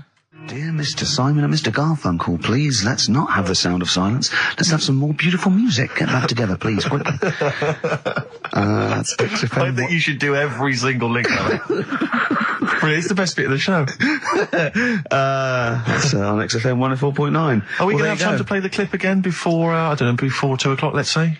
Are people not listening to the question? Is that what you're... Some people are not listening to the question. Oh, dear. Okay, we'll play it again at about 2 then. And personally, any excuse to hear it again, because I thought it was a treat. I think Karl should go out and get the DVD. I think it's embarrassing to give away the Yeah, the you have to VHS. get it. You have to go out and buy the DVD later. Karl, on the DVD, it's got a booklet, it's got an audio commentary, it's got behind-the-scenes features, and it's got this pristine widescreen version of the film. You've got some cheap $6.99 version. Yeah, and on so VHS. because you were being mean, because it was your own money, you're gonna have to waste that now because Yeah. no one wants it. So it's gonna cost you twice as much as it would have done if you just got the DVD the first time round. A valuable lesson learned. Yeah. Have rewound it. There's a penalty if you've not. No, you haven't rewound it. Go and get the DVD later. They're going to win the DVD. No, I looked at the DVD and it was 18 quid. I'm Go not and paying get 18 it quid for and it. claim it back. No, you've got to wait What a ages. cheap station this is. It's outrageous. I mean, Well, do you want to go on with the other prizes with what we're giving away later? What is this for Rockbusters? Well, we don't give away prizes, we throw away prizes. Yeah, it's cleaning out Yeah. some drawers at XFM. Go on. I'm just having a quick look through before I... because we've sort of revamped Rockbusters a bit. There's that extra bit in it now, isn't there? That audio bit. You're selling it, your big sell. Are we There's a not going DVD straight there. into that yet, then? There's a No, DVD. no. There's a DVD there. What's that? I'll go through them later, Rick. I just need to absorb it. Don't get excited, mate. So, who did Karl play in the clip? What actor's place did he take, and what actress played opposite him? That's Ricky.Gervais. At xfm.co.uk. Sure. Brilliant. Yeah. Is that it then? What we got coming up? We've got some Play a bit of Coldplay. Let's have bit it. of Coldplay, be right? Coldplay. Yellow on XFM 104.9. Get it on DVD. It's an embarrassment. £7 worth of old video, pan and scanned. I bought it now, that's what they're getting. Right. He's put a downer on it. All the work, that went into that, and then just gonna fob them off with a bit of old celluloid like that. Well, listen, still to come, right? We've got the monkeys thing. Oh, chimpanzee that. And when I was out last Sunday, right, at Johnny's birthday party, Yeah. Steve was there. Yeah. Got talking about stuff. And a debate that we didn't really finish cropped up. It blew your mind, didn't it? Amazing. Oh, I know about this. Steve told me. This is the infinite amount of monkeys. Or a monkey with a typewriter and an infinite amount of time would eventually come up with the works of Shakespeare. Yeah. There was no debate. It's a philosophical, mathematical problem. There's no debate. It's true. It wouldn't happen. No, listen, Karl, listen. Infinity sorts it all out for you, right? An infinite amount of monkeys at a typewriter, right? They do everything. They type everything. Infinity just sorts it all out for you. There's no getting to it and they're going, oh, well, let's have a look what they've done. This one's come close. Did Romeo and Juliet. It would do it all. It would type everything ever possible, conceivable. Yeah, but It's a mathematical... Well, infinity we've sort- heard your side of the argument, Rick. And I'll be honest with you, it's a persuasive one. But let's hear Karl, because he heard about this in a pub last week. Yeah, so what's your he's got some problem? strong What's your ideas problem with himself. it? What's your problem with it? well, first of all, right, you're saying it's a load of monkeys. It's not just one monkey. That Depends. can live forever. No, wait. It's either a chimpanzee with a typewriter with an infinite amount of time. He would eventually, by definition, mathematically, type everything ever possible. Okay, or it's an infinite amount of chimps with typewriters, and one of them will type it first time. But already, that's not right. You either need to have What do one you mean? monkey. What you mean? Let's hear his Employment point. laws. He What do you mean can't- it's not right? Let's hear him out, please. If it's one monkey Yeah. with a typewriter that's got loads of ink in it and that, right? At least it knows what it's done in the past. It's not. Keep going. Cry. If you've got a load of monkeys, it's like if you have too many. What's that saying about too many chefs? Too many spoil- chimps spoil the soup. Right, well, it's the same thing. It's like, well, I didn't tell you to put salt in it. I was going to put salt in it, and it messes it up. Whereas if it's just one, they know what's gone on. So what I'm saying is... just leave him go. I can't be bothered, I want Steve. to hear the rest. This blows my mind. He doesn't know what this does to me. It's a mathematical problem. I want to hear the rest. Well, it's just, I just don't think it will happen. What do you mean you don't think it'll happen? Infinity works it out for you, by definition. Well, what's stopping them typing the same thing again? They would. In fact, the problem should be, if you had an infinite amount of time, that it would type, it works for Shakespeare an infinite amount of times, and everything else an infinite amount of times. But, you know, that's not as... But not Shakespeare. Oh! Shut up! You idiot! Rick, do you know what he said to me? I said to him, I explained it to him. I said, God. you've got an infinite number of monkeys, infinite number of typewriters. They will type the complete works of Shakespeare. He said, have they read Shakespeare? You're an idiot! Play a I said, record, 'cause no, I'm not having this they're not conversation. doing it from I'm not memory. having it, because it really, really winds me up. But you're saying they'll do it with no spelling errors. Well, they do it an infinite amount of times. And they do it wrong an infinite amount of times. And they spell, the last full stop, wrong an infinite amount of times. And they get one thing wrong in Hamlet wrong an infinite amount of times. They do everything an infinite amount of times. But are they going off a story that they've... Play a record, Carl, because I'm gonna knock you out! I'm just saying, Shut up! do they know the story? Oh, They're monkeys! Oh, Christ. No, Right, okay. Lloyd Cole, she's a girl and I'm a man. Good that, innit? On XFM, 104.9, Ricky Gervais, Steve Merchant, Karl Pilkington. As ever, Rick, there's always someone who steps in to defend Carl. Okay, what is the defence? What is the defence? Here's an email from Scott Coomer. He says, Carl is actually right. I've got an A-level in statistics and probability. It doesn't matter how long they have and how many monkeys you have. You cannot guarantee they would type the complete works of Shakespeare. Infinity makes it probably they would get it right, but not definite. Yeah. Well, yeah. Yeah, that's what I was saying. No, you weren't saying, Carl. You don't understand it. Infinity sort of sorts it out. That if they do anything, they nearly do everything, won't they? No, I mean, they'll give it a good shot. No, that's not the point. But the I'd point be is surprised if they did one page right. Right, listen. It's not to do with consciousness. It's not to do with them aiming. They are just bashing away at the keyboard. It's like they're used to show that there isn't consciousness. They chose the chimpanzee because it can type, presumably, hit the keyboard. It's because they hadn't come across you at the time. Yeah. It's to take out thought out of it. It's to take out reason and trying, right? It's just random. They're saying that if you typed enough things, if the computer was left typing everything, if you left it for an infinite amount of time, and they chose Shakespeare because there is meaning behind it, and it's difficult to get it exactly right, to show you that Infinity would come up with it's not just Shakespeare, it's every novel. It's everything. Fairly eloquent there from Gervais. A quick riposte, please, from Karl Pilkington. No, I'm just saying, what I don't understand, if it hasn't read it, then how does it know where it's going? Listen, right, listen, right, Can I just explain to people, right? Some people have said, oh, why are you cruel to Carl? He drives me mental with things like that. What do you mean, let me just take a breather. How do I do your editing? He keeps coming in the week. You know that I work here properly, in the week, don't I? Yeah, I've got a proper job, Yeah. Should be 9 to 5, but I normally get in at about 8 o'clock and work. A lot of people getting 8 o'clock. Working hard, trying to do my job. 3 times this week, I've been rushing around. I walked past my little studio. He's sat in there, all right? Now, because I've got this sort of job, I can get away with it. I said to him, if I was a doctor, would he keep coming to me practice? If you were a doctor, there'd be severe problems with the NHS. Imagine that. The standards would have lowered so much if you can arrive at the hospital, you're a doctor. We'll pop in, I'll go to lunch, don't we? We have a little lunch break, don't we?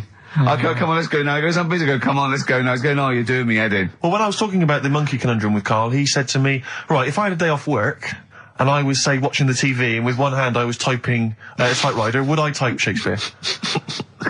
I mean... Yeah, but you see, there's certain things. We were talking a little bit about this stuff the other week, weren't we, when we said, you were going on about Einstein, and I said he's not that good. E equals MC squared. It sounds good, but I've never used it and that. Right? I've never used it! You haven't used 2 and 2 equals 4, Carl! The fella with an apple fell on his head. it could have been anyone sat under that tree. Do you know what I mean? It's just annoying. Lucky. And It just happened to be a genius. Newton gets all the credit do you know for what his I mean? laws of the universe. Well, other people were working whilst he was having a lunch break under the tree. So in a way, it's like he didn't deserve to have that success story. Again, forget the apple and the tree and whether he was sitting down having a lunch break. It's totally irrelevant. Yeah, but what I'm saying is there's certain things that will just happen. You know, it's like, I think we were talking, when we were out eating the other week, we were talking about Noel Gallagher. Well, this is the reason the monkey discussion came up, right? Noel Gallagher. I don't know what to say. I don't know what to say. Rick, I don't want to misquote Noel. I'll be like Herbert Lom in Clouseau. I'm going to get a twitch whenever he opens his mouth. I don't know where to start with some of his statements. Well, as I say, this discussion began because we were talking about a quote that Noel Gallagher supposedly gave. Now, I don't want to misquote Gallagher, but the gist of it was that he said, had I written Wonderwall or whatever, instead of the Beatles writing Strawberry Fields or whatever, I'd be the one that was considered the great songwriter and it wouldn't be the Beatles. You know, it's just the fact that they came first that meant that they get all the credit as being the greatest band I in the don't know world. where to start with that statement either. I mean, that's Gallagher's thing, and he's, you know, well, whatever. We know what we think of that. What was your point, Carl? You agreed with him, didn't you? Yeah, I reckon, right? Do you know we've talked about putting a baby in a room before and it'll know what colour it is and stuff?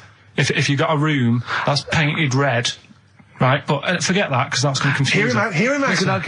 Listen to me. Say if they did some new TV show, right?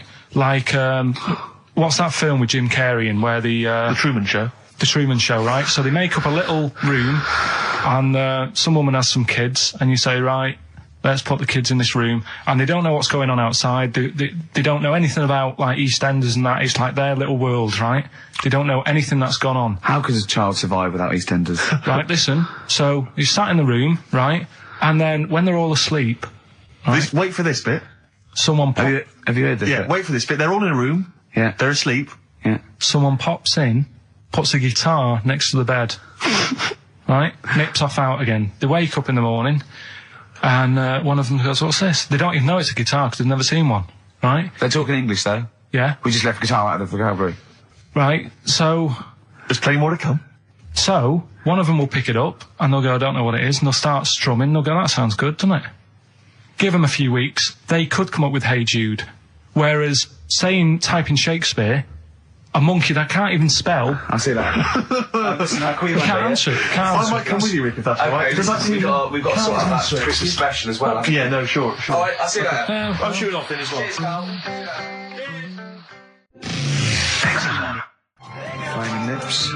Yoshimi battles the Pink Robots on XFM 104.9. Before the ad break, Steve Miller Band, Fly Like an Eagle. Great track. Lovely to hear that. Brilliant track. We're not scared of playing that sort of stuff, are we? Indeed.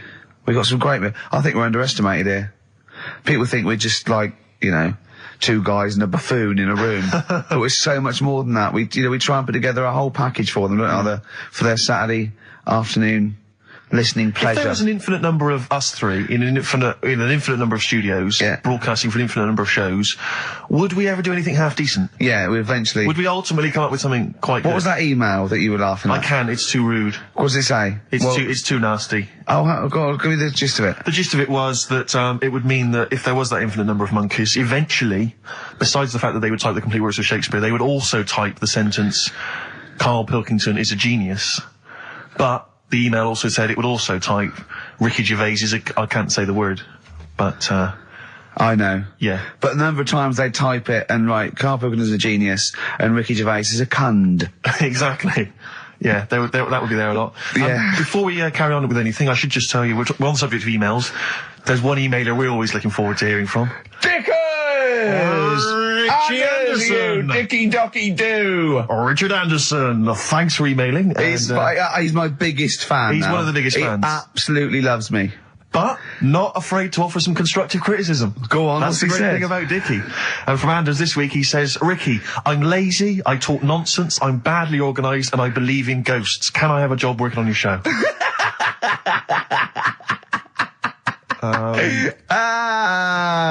Possibly, Anders. Maybe send in a CV.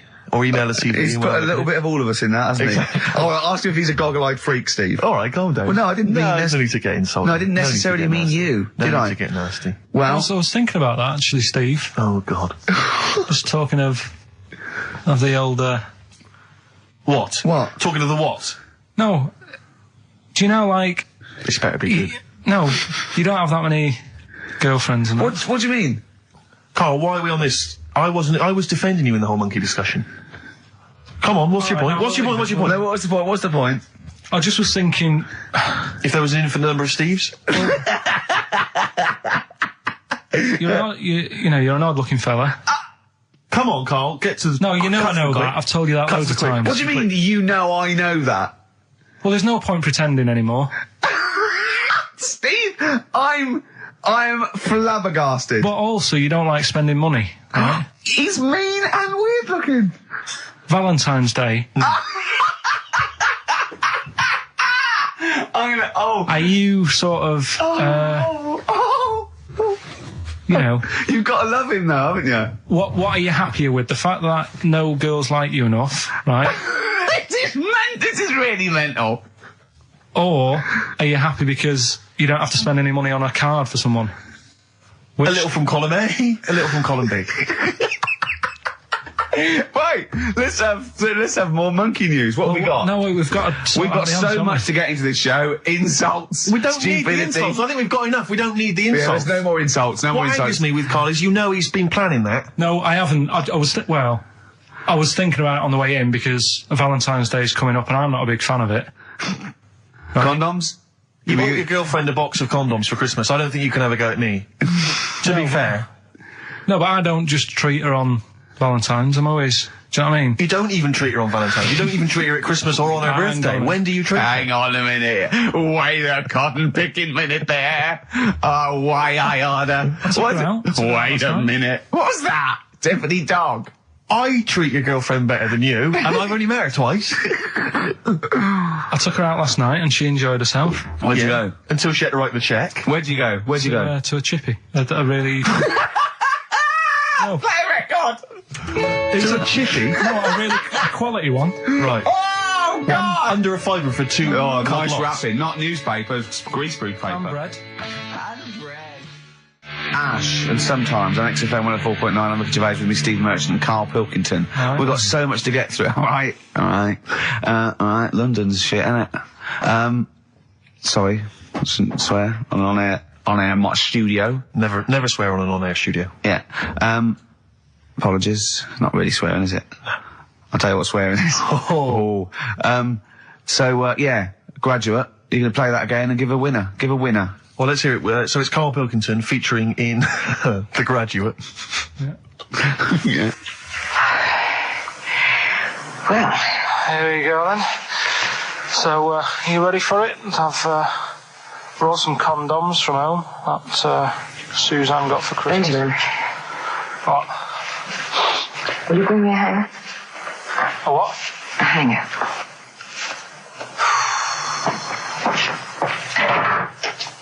Tell you what, I've got wood. What? Just saying, I've got wood.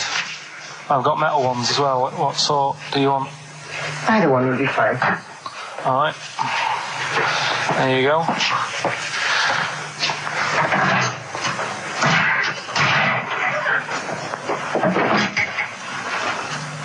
Are you afraid of me? No. No, I've seen weirder things than you. Have I ever told you about the two lads I went to school with who had big heads? Webbed fingers as well, but not related, and weren't mates, but both had the same thing, which is a bit weird.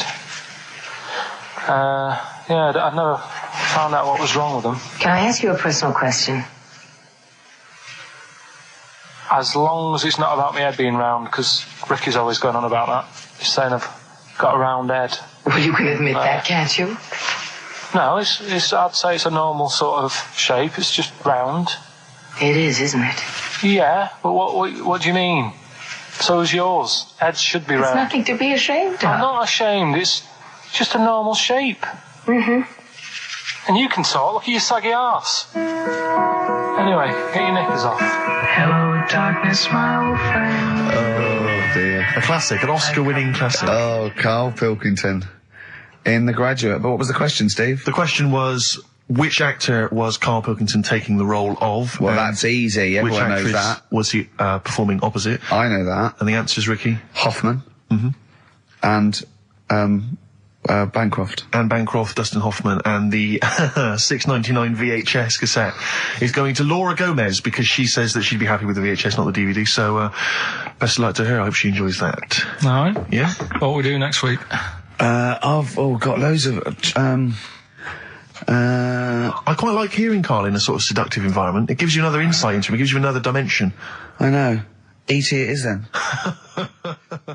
Exhibit X. and the track X. Have you seen 8 Mile, Rick? I really enjoyed it. You'll notice Exhibit makes a little cameo in there. Yeah, and that last bit, that wrap off at the end, it was lovely. It was just like, it was like Rocky or something. Shall we have a wrap off maybe next week? Yeah, The three yeah. of us. Yeah. Let's try and master the art of talking Yeah, I see what you civilly mean. to each other first before we start making it rhyme. Oh, Rockbusters, Karl? Yeah. I'm not a champion of Rockbusters, as you know, but I think it's overstayed its welcome. But I'm willing to go Well, I along think with Carl's just giving the fans what they want here. it. Okay. It's a popular thing, isn't it? Got some good The prizes. press well- are behind it. Let me tell you what the prizes are. It's a dance music compilation, Cream Trance Anthems 2003. I'm going to Brilliant. play a lot of trance on the Well, station. I put that on quite a lot and danced to it Exactly. myself. There's the original motion picture soundtrack to the forthcoming film adaptation. When you've seen the film, I'm sure that will mean more to you. You But like that, don't you? It's a good movie, yeah. Nicolas Cage I playing haven't seen himself it. and a twin brother. And it's written by it's directed by Spike Jonze. Joined at the, what? No, they're not joined at the hip at all, or at the face. And we've also got the best one-hit wonders album in the world ever. What have we got on there? We've got things like The Crazy World of Arthur Brown, brilliant. Nina, 99 Red Balloons. The Rembrandt. In fact, it kicks off with Nina. Sure. That's followed up by I'll Be There For You, the theme from Friends by the Rembrandts. Yeah. And of course, Breakfast at Tiffany's by Deep Blue Something. Brilliant. Deep Blue Something. Is What that the happened worst to name ever? I think it possibly is. No, Sixpence None the Richer. Sixpence None the Richer, That's a quite pretty bad name. Okay, again, I know we've got a lot of chill-out fans who listen to us, so the best chill-out album ever. Yeah. Bear in mind, of course, all these prizes collated by Karl from, I guess, people's drawers. Yeah, maybe their look in your bags. drawer, look in your drawer. Oh, dearie me. What is it? The only thing probably worth having is it's topical, if nothing else, Karl. A 7-inch by the White Stripes. Merry Christmas from the White Stripes. That was their exclusive Brilliant. Christmas single. So if So you that's early, isn't it? It's You worth get that. saying. It is worth A lot of people have got to wait 11 months before that's released. Or was it last Christmas's? Exactly. And I have never heard of this DVD. Go on. I like to think of myself as being fairly familiar with TV and films, but I have never heard of Stephen King's Rose Red. Welcome On to DVD. a place evil calls home. And it's on DVD, it's certificate 12, so don't imagine anything too shocking. And it looks appalling. Is Rose Red Mansion truly haunted? To find out, Professor... Okay, we've got the gist of it. They're It's a not living very place good of- prizes. They're cobbled together, but if you've got nothing better to do, call in if you know the answers to these clues. It's Rockbusters. Let's not let Right, them call in, so Rick. I Please don't give let you- these people call in. I'll No, give you no, some, they're not calling in. It's email only. Carl, don't interrupt me. I'm just... Yeah. Ricky.gervais@xfm.co.uk. Email only. I can't stress that enough. We just don't want to speak to you people. Right, go on. Right, so I give some initials out and a cryptic clue, and it makes up the answer on that. Well, sometimes it does, yeah. Go on. There's two of them, there's a new aspect, which I'll explain about in a minute. Oh, so, the first one is, cryptic clue is, well, if he would have been wearing an helmet, it would have been alright. And the initial there is B, right? So, well, if he would have been wearing an helmet, it would have been alright. B, right? Band or an artist. Second one, why are them Jamaican fellas swinging fish around their head? Okay. Alright, This initials just fills me with... DS. DS. Why are them Jamaican men swinging fish around their head? Alright? And the final bit to Rockbusters. It's a new bit. Last week I played you this.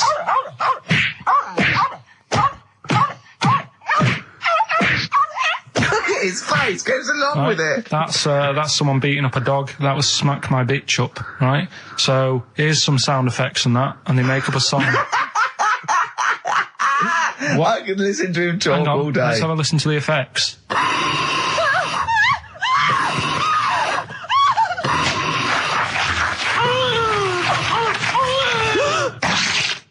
Alright, Terrifying. Right, I told you not to play that one. It's rubbish. No one will get that. well, we'll see. I heard that. I can't always say one thing. I said it's rubbish. No one will get it. No, it's not the one you think it is. Ah, Right, so email in ricky.gervais@xfm.co.uk and you can win that stuff. I'm a little bit confused. I'm here. I've heard what you're saying. We've discussed this in the past. I don't know what's happening. What's that? Is that a clue? That's a cryptic clue. That's screaming to a song, is it? It was screaming. Well, don't say it. So it should stand up by itself. Don't give them any clue. Hang on a sec. So this is the name of a song. It's not a band or an artist. Yeah, the sound that's effect. So the song. first two are bands or artists, and the last one is the name of a song. I said we should abandon this. I said we should just pack it in. What, the show? Yes. Placebo. Someone talk. I'm looking at his face. His headphones are too loud. Instead of turning them down, he's just grimacing, going, "These are too loud." I don't understand it. Yeah. How have you lived this long? How did you make it to 30 without getting squashed or eating something deadly poisonous? I told you I used to choke a lot. We've had an email from. Placebo, the bitter end. We've had an email from Andrew Forrest, who has just simply entitled it Karl Pilkington. Oh, Karl Pilkington. What do you think of that? That's got to be your new name from now on. Oh. I had a mate who used to use it. What, he used to call you that? Yeah. Was that your nickname at school, Pilkington? No, it's not my nickname. It is now. No, it's not. It is now. Pilkington. Pilkington. Oi, Pilkington. Oi, Pilkington. Pilkington, do my Oi, homework. Where do you Actually. live? Where do you come from? Pilkington? No, there's this lad who called Mark, right, who used to go to school with, who used to call me that. And his mum, right, was like obsessed with cleaning.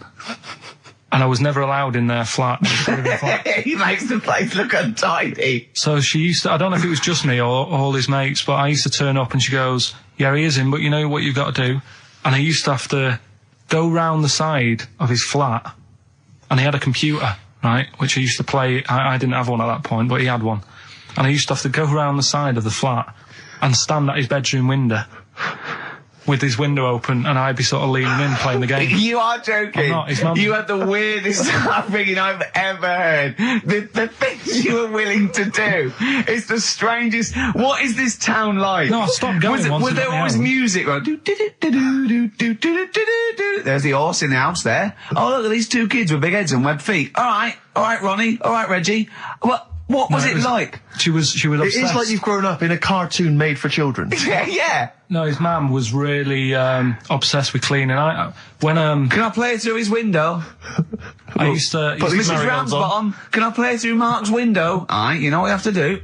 she used to be up till about Is 3 in that the morning. Pilkington again? What do Have you mean? washed your hands? What, up till 3 in the morning? She Washing? used to be up doing the tiles in the kitchen. Washing until 3 in the morning? It's at 3 in the morning. And for ages and ages, that saying that out on the tiles, I used to think that came from, like, his mum.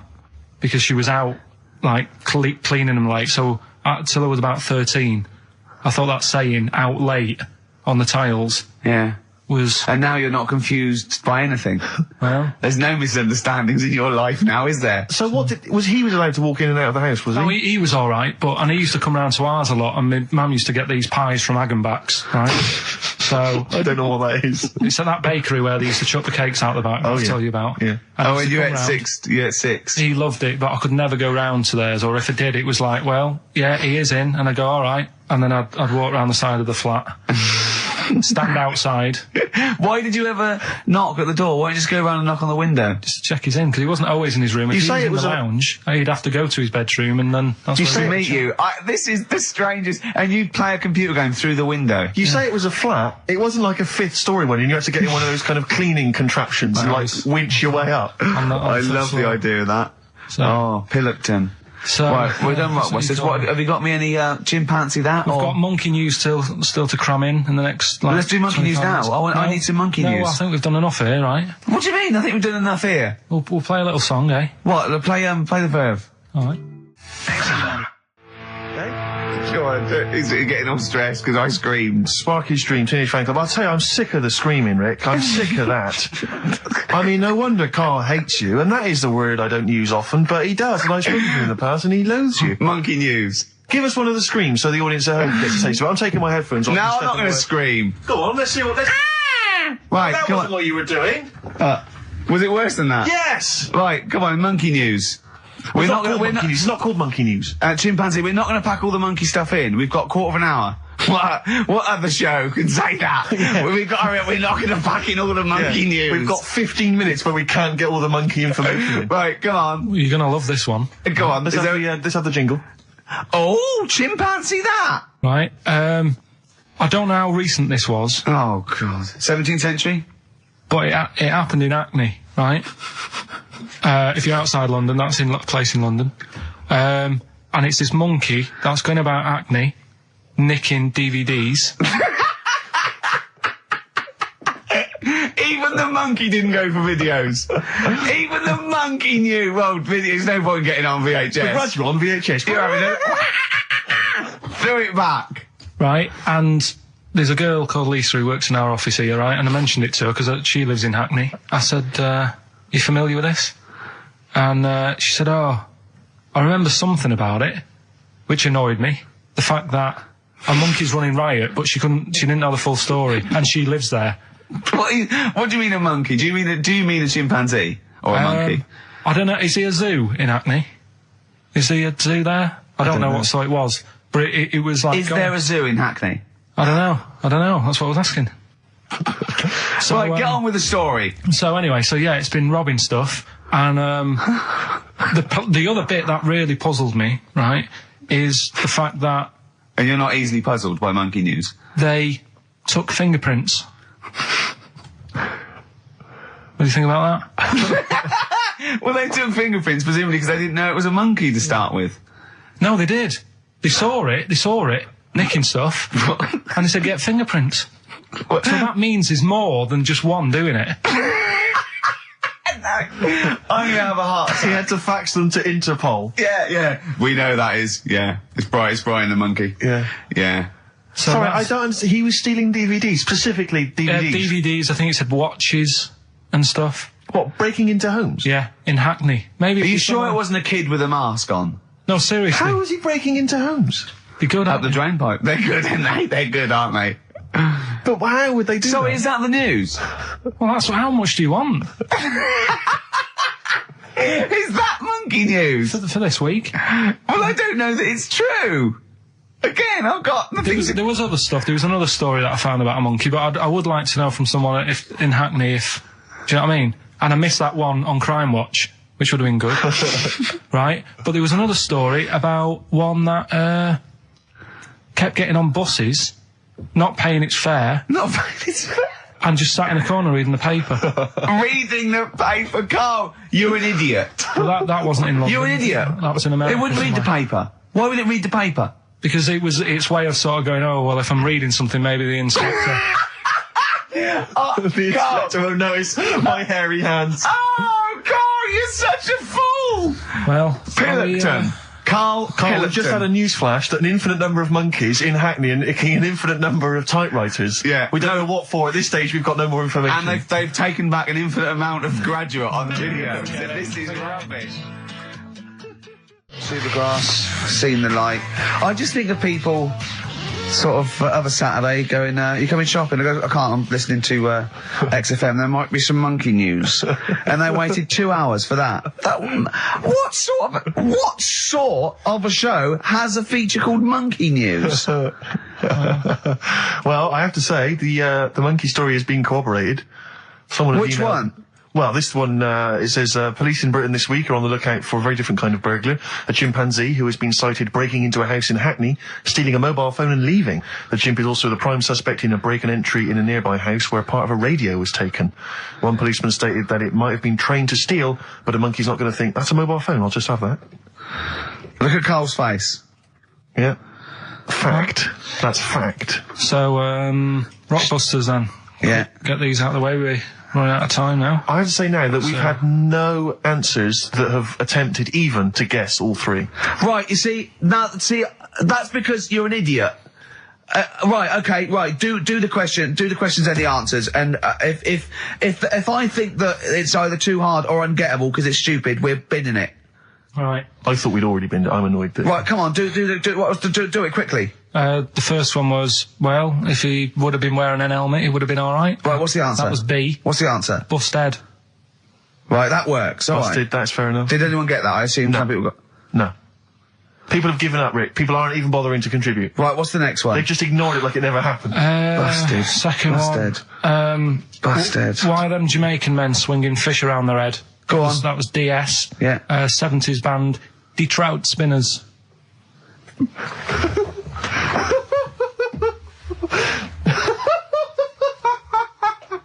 The Detroit Spinners have become the D-Trout Spinners. Yeah. Okay. Brilliant. And then the final bit, I play you some effects. They went like this. Let's hear this. It's terrifying, Carl. It's sinister. Well, what's happened there? What was happening? No. What's the answer? That was Born Slippy. The woman was having a baby. The doctor tried to grab it. It fell onto the floor. That's in your head, Carl. That's just a load of screams. That's and in noise. your head. Oh. Do you know what? I haven't even got onto Born Slippy. I'm still on the Trout Spinners. Well, let's put a song. That's it. I don't know what to say. A song for the... A song for the ladies, surely. Did anyone get any of those? Let's end with Nick Drake and the Beautiful Riverman, and we'll see you next week. And hopefully, Born Blockbusters Slippy, will be Trout Spinners. ditched. Detroit Spinners. Well, don't keep saying